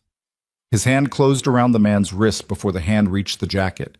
His other hand pressed flat against the man's chest and drove him backward against the wall with a force that cracked the drywall and sent a picture frame crashing to the floor. The man's head struck the plaster. His eyes lost focus. Stone held him there, pinned, immobilized, the wrist twisted at an angle that made reaching for anything impossible, and waited. Colt appeared in the bedroom doorway. He looked at the scene, assessed it, moved to Sarah and Ava with the controlled urgency of someone trained in casualty assessment. His prosthetic hand touched Sarah's shoulder. His real hand reached for Ava. "You're safe," Colt said. "It's done. You're safe." Sarah's legs gave out. Not dramatically. She didn't collapse or fall. She simply stopped standing, her body folded onto the edge of the bed with the controlled descent of someone whose structural integrity had finally reached its limit. She pulled Ava against her chest with both arms and held on with the force of a woman who had just watched the worst possible thing almost happen to the only thing in her life that still mattered. Ava didn't cry. Her eyes were open, wide, fixed on Stone's back as he held the man against the wall. The camera was still clutched against her chest. Her knuckles were white around it. Behind them all, David Hargrove stood in the doorway. His hands were trembling. His eyes were wet. He was looking at his daughter with an expression that contained everything the TBI had taken from him. Love, recognition, terror, guilt. The specific agony of a father who had been absent inside his own house for 2 years and had chosen this moment, this impossible moment, to come back. "Ava." His voice broke on the second syllable, cracked open like something that had been sealed too long and couldn't contain itself anymore. Ava's head turned. She looked at her father, and for the first time since Stone had met her, for the first time in longer than anyone in the room could measure, the stillness that defined Ava Hargrove shattered. Her face crumpled, not into tears, into something rawer. The involuntary collapse of a child who had spent 2 years being strong because nobody told her she was allowed to stop. "Dad?" The single syllable carried more weight than every word spoken in this house for 23 months combined. David crossed the room, his bare feet on the floor, his thin arms reaching. He knelt beside the bed and pulled his daughter into an embrace that was clumsy and shaking and incomplete. The embrace of a man whose body was relearning movements his mind had stored in a place the blast couldn't reach. Sarah's hand found his shoulder. The three of them held on to each other in the dark bedroom while the cold pressed against the windows, and the sounds of boots and voices filled the hallway, and somewhere outside, the distant rumble of a Harley engine broke the silence like the first sound after a long, terrible quiet. Stone handed the intruder to Dutch and Colt, who moved the man through the house and out the front door with the efficient silence of men who'd handled worse. On the porch, Mac and Briggs were already waiting. The intruder was placed in the back of a truck. No violence, no theatrics, just containment. He'd be delivered to the county sheriff's office with an anonymous package containing everything the Iron Kings had compiled: the surveillance photos, the plate numbers, the shell company documentation, the financial trail linking the theft ring to operations across 5 states, the kind of evidence package that made a prosecutor's career and an arrest record that stuck. Price was already gone. Mac's riders tracked the gray pickup south on I-81. It crossed the state line at 3:14 in the morning and kept going. By dawn, it had passed through North Carolina and was still moving south. The message had been received, not through words, through the geometry of 8 men standing in a dead-end street with expressions that left no room for misinterpretation. Stone stood on the Hargrove porch at 4 in the morning. The cold was absolute. His breath hung in the air like smoke. His hands rested on the porch railing and his eyes looked out at the dark street where the protection detail was still in place. Mac in the truck, a broken chains rider in the driveway across the street, the middle ring holding its positions with the discipline of men who wouldn't stand down until they received the order. The front door opened behind him. Sarah stepped out. She'd put on a coat and boots, but her hair was still loose, and her face still carried the aftermath of everything that had happened.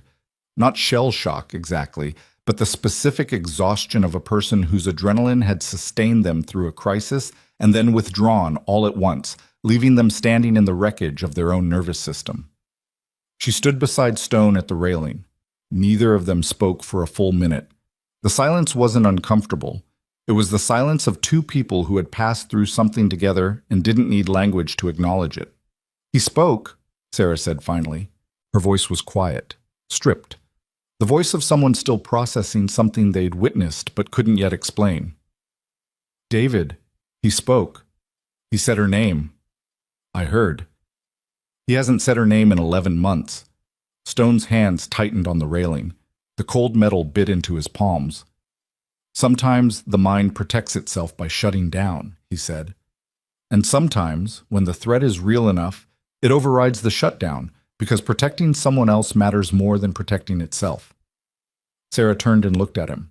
In the dim light, her eyes searched his scarred face the way they'd searched it the first time he stood on this porch, looking for deception, manipulation, danger. But this time, she was looking for something else: understanding. The specific understanding that only comes from people who've been damaged in similar ways. "You knew his name. Before any of this, you knew the name Hargrove." Stone exhaled. The breath cloud dissolved into the dark. "Your husband saved my life, Kandahar province. 9 years ago. An IED took out the lead vehicle in our convoy. I was in the second vehicle. The blast caught the left side of my face." He touched the scar. The gesture was unconscious, the involuntary mapping of damage that had become so familiar it was landscape rather than wound. "David pulled me out, dragged me 40 meters under fire, applied a tourniquet to my leg with his own hands while he was bleeding from his own shrapnel wounds. He stayed with me until the medevac arrived, talked to me the entire time. About you. About the baby you were expecting, about a camera he wanted to buy." Sarah's hand went to her mouth. The same gesture she'd made the first time he told her Ava was in danger. The body's way of containing something the voice couldn't carry. "He never told me the names," she whispered. "He came home, and he never talked about any of it. Not the missions, not the people, nothing. Most of us don't. It's not secrecy, it's survival. You put the names in a box, and you close the box and you don't open it. Because opening it means reliving it. And reliving it means feeling it. And feeling it means—" Stone stopped. His jaw worked. The scar pulled. "It means the war never ends." Sarah wiped her eyes with the back of her hand. "So you came here because of him, because of the debt." "I came here because your daughter walked into my clubhouse and did the right thing. I stayed because of the debt. And I'll keep coming back because—" He paused, chose his next words the way a man chooses his footing on unstable ground. "Because some things aren't debts. They're just what you do. David would have done it for my daughter, if I had one. If things had been different." Sarah put her hand on Stone's arm. The touch was brief, light, not intimate, something more fundamental than intimacy. The contact of one human being telling another that they had been seen and that what was seen was enough. "Thank you," she said, "for my daughter. For tonight, for all of it." Stone nodded, once. The nod of a man who didn't know how to receive gratitude because he'd spent his life in places where gratitude was a luxury and survival was the only currency. Sarah went back inside. Stone stood on the porch for another 10 minutes, watching the street, feeling the cold, letting his heartbeat return to the 52 beats per minute that was his baseline. The steady metronome of a body that had survived everything the world had thrown at it and was still standing. The arrest started 3 days later. The evidence package delivered to the county sheriff's office triggered a multi-agency investigation that expanded faster than anyone anticipated. The shell companies, the forged registrations, the chop shop outside Roanoke, the financial trail connecting Garrett Price to the theft operation. Within a week, federal agents had executed warrants across 4 states. 14 individuals were arrested. 6 stolen motorcycles were recovered from a warehouse in southwestern Virginia. The laptop confiscated from the intruder captured at the Hargrove house contained Ava's home address, her school schedule, and a cache of surveillance photographs that corroborated every element of the Iron King's intelligence. The theft ring collapsed completely, not because of a massive law enforcement operation, because a 12-year-old girl with a broken camera had noticed a van circling a block and decided to do something about it. Ava returned to her routine on a Monday. School at 7:15, Dell's at 3:30, the curb, the coffee with too much sugar, the camera. the cracked lens still producing images that saw the world more clearly than most people ever would. But things were different now. The differences were small, the kind only someone who noticed everything would catch. The protection detail scaled back over the following weeks. 2 men became 1. One became an occasional drive-by. The Broken Chains riders returned to Tennessee. The Allied clubs went home. The network that had assembled to protect one girl dispersed back into the lives and territories it had come from, carrying with it the knowledge that the system still worked. That the old ways, trust, loyalty, face-to-face, the willingness to show up when someone needed you, hadn't been replaced by technology or convenience. They'd just been waiting to be tested. Briggs never apologized for his dissenting vote. He didn't need to. The night of the operation, he'd been in the gap between 2 houses, pressed against the siding, ready to step into whatever came through that street. His objections had been strategic. His presence had been absolute. That was the difference between dissent and betrayal, and every man at the table understood it without it ever being spoken. The Heritage Softail stone had finally repaired sat in the garage, gleaming under the fluorescent lights. Running. Restored. A machine that had been broken and fixed by hands that understood that damage wasn't the end of usefulness. It was the beginning of a different kind of strength.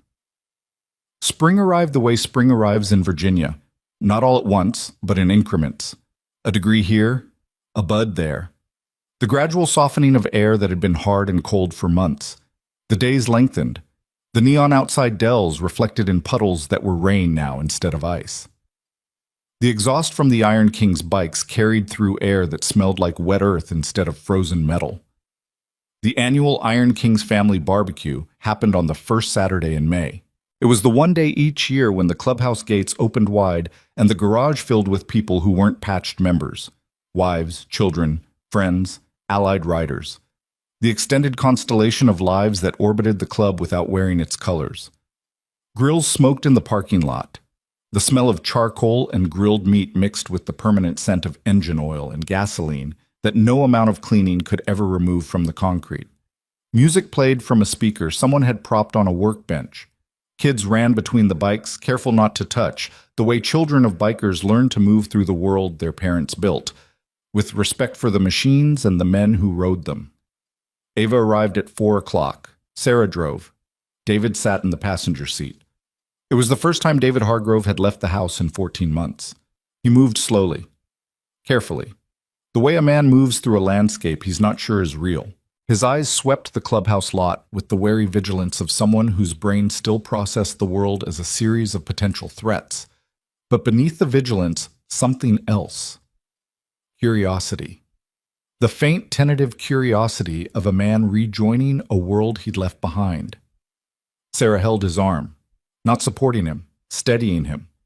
The way you steady a ship in a harbor, not because it can't float, but because the water is unfamiliar.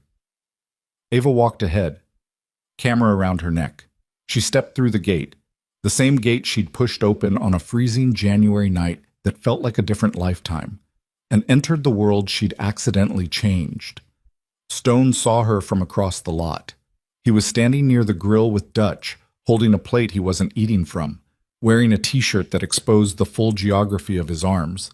The scars, the tattoos, the ropey muscle built from years of riding and working and carrying weight that wasn't always physical. He set the plate down when he saw the Hargrove family come through the gate. Ava walked toward him. The late afternoon light caught the cracked lens of her camera and turned it into a small, imperfect star.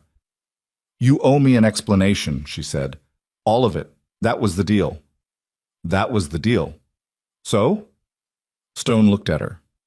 This girl. This impossible, fearless, perceptive girl who had walked into a room full of dangerous men and refused to shrink, who had photographed a threat nobody else saw and carried the evidence to the only people she believed would act on it, who had survived the consequences of her own courage with a stillness that belonged to someone 3 times her age. "What do you want to know?" "Everything."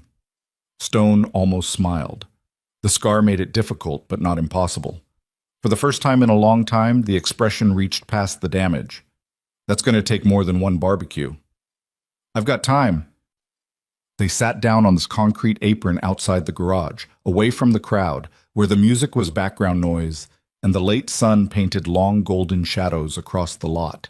Stone told her, "Not everything. Not the motel room, not Davis's betrayal, not the full extent of what Price had been sent to do, but the shape of it, the van, the network, the allied clubs that had responded, the riders who'd come from other states to watch over a girl they'd never met because the system of loyalty that held their world together demanded it." Ava listened. She didn't interrupt. She absorbed information the way she absorbed light through her camera, quietly, completely, missing nothing.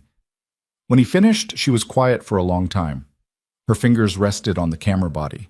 The cracked lens caught the fading light. "All those people," she said finally, "all those clubs, because of some photographs.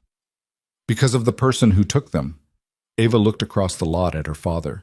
David was sitting in a folding chair near the grill. Colt was beside him, talking quietly, the prosthetic hand resting on the arm of his chair. David was listening, actually listening, his eyes tracking Colt's face, his head tilting slightly the way it used to tilt when he was engaged, when the world still reached him through channels that worked. Sarah stood nearby, watching her husband with the cautious, incredulous expression of someone witnessing something they'd stopped believing was possible. "He's better," Ava said.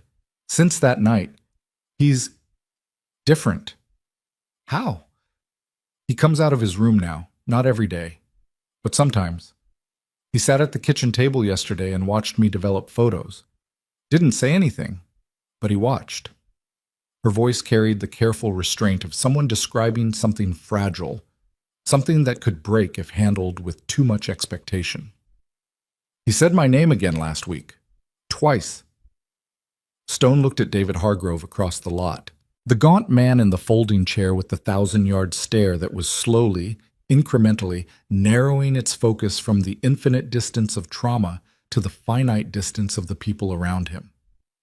"Your dad saved my life," Stone said. "Kandahar, 9 years ago. He dragged me out of a burning vehicle and carried me 40 meters under fire. I wouldn't be here without him."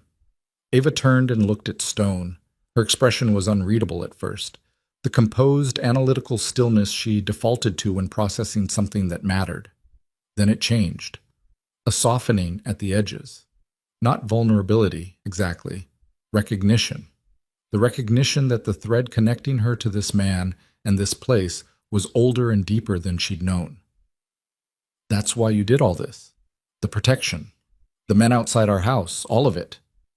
That's part of it. What's the other part?" Stone picked up a pebble from the concrete and turned it in his fingers. The stone was smooth from years of being walked on. "You reminded me of something I forgot. That paying attention matters, that showing up matters, that the people who see the things everyone else ignores are the ones who keep the rest of us alive." He set the pebble down. "Your father taught me that in Kandahar. You taught me again in January. Different war, same lesson." Ava was quiet. The golden light shifted. Shadows lengthened across the lot. The smell of grilled meat and gasoline drifted through the air, and the sound of the music and the voices blended into a texture that felt, for the first time in Ava's memory, like something she recognized as belonging. Stone reached into his pocket and took out a small object. Silver, the size of a quarter. He held it out on his open palm. An iron king's pin. The crowned skull over crossed wrenches, polished, new. Not a patch. Something smaller, quieter, personal. "This isn't for bravery," Stone said. "Bravery is what people call it when someone does something dangerous without thinking. You thought about it. You calculated the risk, and you walked through that gate anyway. That's not bravery. That's something harder, something rarer." Ava took the pin. She held it in her hand and looked at it the way she looked at everything, with the careful, searching attention of someone who understood that the surface of things was never the whole truth. "What is it, then?" "Paying attention, when everyone else looked away." Ava closed her hand around the pin. She didn't put it on. She held it. The way you hold something you intend to keep for a long time. The barbecue wound down as the sun dropped below the tree line and the air cooled from warm to pleasant to the first edge of evening chill. People drifted home in small groups. Engines started. Headlights swept across the lot. The sound of Harleys faded down the road in ones and twos, the rumble diminishing by degrees until the only engines left were the ones cooling in the lot, ticking quietly as the metal contracted. Stone found David near the garage. The older Hargrove had stood up from his chair and was looking at the row of motorcycles with the expression of a man studying a language he used to speak but hadn't practiced in years. His hands hung at his sides. His breathing was steady. Stone stood beside him. They looked at the bikes together. Neither spoke for a while. "You don't remember me," Stone said. Not a question. David's jaw moved. The muscles worked. His eyes, still carrying the fractured focus of the TBI, shifted from the bikes to Stone's face. Something moved behind them. Not the full clearing that had happened the night of the break-in, but a flicker. A pulse of connection in a system that was mostly dark. "Mercer," David said. The word came slowly, pulled from deep storage. "The convoy. Yeah. You were burning. Yeah." David's hand lifted, trembling. He touched his own chest near the shoulder, the spot where his own shrapnel wounds had left scars that mirrored Stone's, smaller and scattered. The constellation of damage from an explosion that had changed both their lives in different but equal ways. "I pulled you. 40 meters, under fire. You saved my life, David." David's hand dropped, his chin lowered. The trembling moved from his hands to his shoulders. Not cold, not fear. The seismic release of a memory resurfacing from beneath years of neural damage and practiced forgetting. A memory that was too heavy to carry and too important to lose. "I couldn't." His voice cracked, stalled, the words piling up behind a dam that the TBI had built, and his mind was slowly, painfully dismantling. "I couldn't remember. Any of it. The names, the faces. It was all, I know. I came home and I couldn't. I know, David." Stone put his hand on David Hargrove's shoulder. The touch was firm. Not gentle. Stone didn't do gentle. But steady. The pressure of one man telling another that the weight was shared. That the carrying wasn't solitary anymore. "Your daughter walked into my clubhouse and did exactly what you would have done," Stone said. "She saw something wrong. She paid attention. She acted. She's got everything you gave her, David. Everything." David looked across the lot. Ava was standing near the gate with Sarah, the camera hanging from her neck, the silver pin glinting in the last of the evening light. She was photographing the sunset, the way it hit the chrome of the bikes, the way it painted the garage door in colors that didn't exist at any other time of day. Something happened in David Hargrove's face, not the dramatic transformation of a man suddenly healed. The TBI didn't work that way. Recovery wasn't a light switch. It was a sunrise, slow, gradual, uneven, with setbacks and false starts and moments of darkness that made you doubt the light was coming at all. But something shifted, a fraction, a degree, the way a compass needle moves when it finally finds north after spinning for years. "Tell her," David said. His voice was rough, strained, but present. "Tell her I'm proud." "You tell her, when you're ready." David nodded. The motion was small, uncertain. The nod of a man who wasn't sure he'd be ready, but was willing, for the first time in 2 years, to believe that ready was something he might become. Stone turned and walked toward the gate, his boots on the concrete, his shadow stretching long behind him in the fading light. "Mercer?" Stone stopped. "Thank you. For watching her." Stone looked back over his shoulder. David Hargrove stood alone in the lot, surrounded by cooling motorcycles and the lingering smell of smoke and gasoline, a thin man in a borrowed jacket who had carried a wounded soldier 40 meters through fire and then spent 9 years forgetting everything except the instinct that made him do it. "Stone," he said. "It's Stone now. Stone from Kandahar." The words carried across the lot like something that had been waiting years to be said. A recognition, a closing of the circle. A debt acknowledged between two men who had bled in the same dust and found each other again through the courage of a child who noticed what the rest of the world ignored. "Stone from Kandahar," Stone repeated, "and the debt is paid." He walked through the gate. The evening air was cool and clean. The last light sat on the horizon like a thin gold line separating the earth from the dark. Behind him, the Iron King's clubhouse settled into silence. The grills cooled. The music stopped.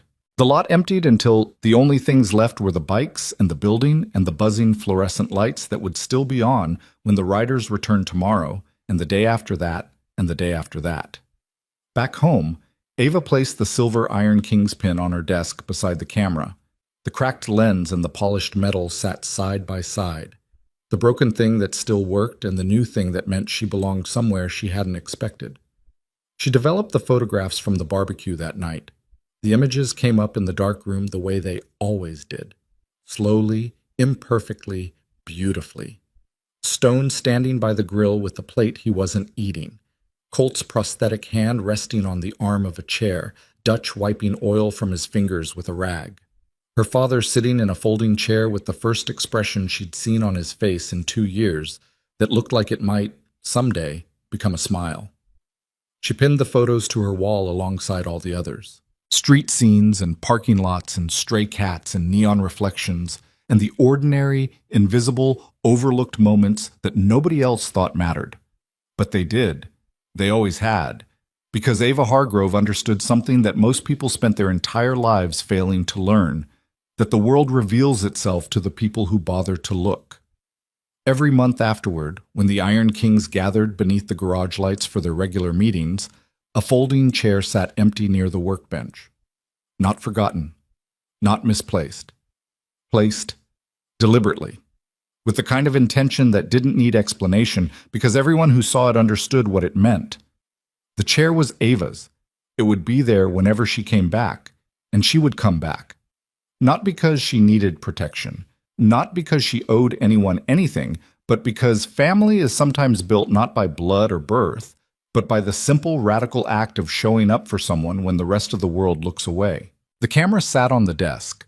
The pin sat beside it, and outside in the dark Virginia night, the distant sound of motorcycles rumbled through the cold air like a heartbeat, steady, persistent, unbreakable. The sound of men who had chosen to stand watch for people who couldn't stand watch for themselves. Not because it was easy, not because it was safe, because it was the only thing worth doing.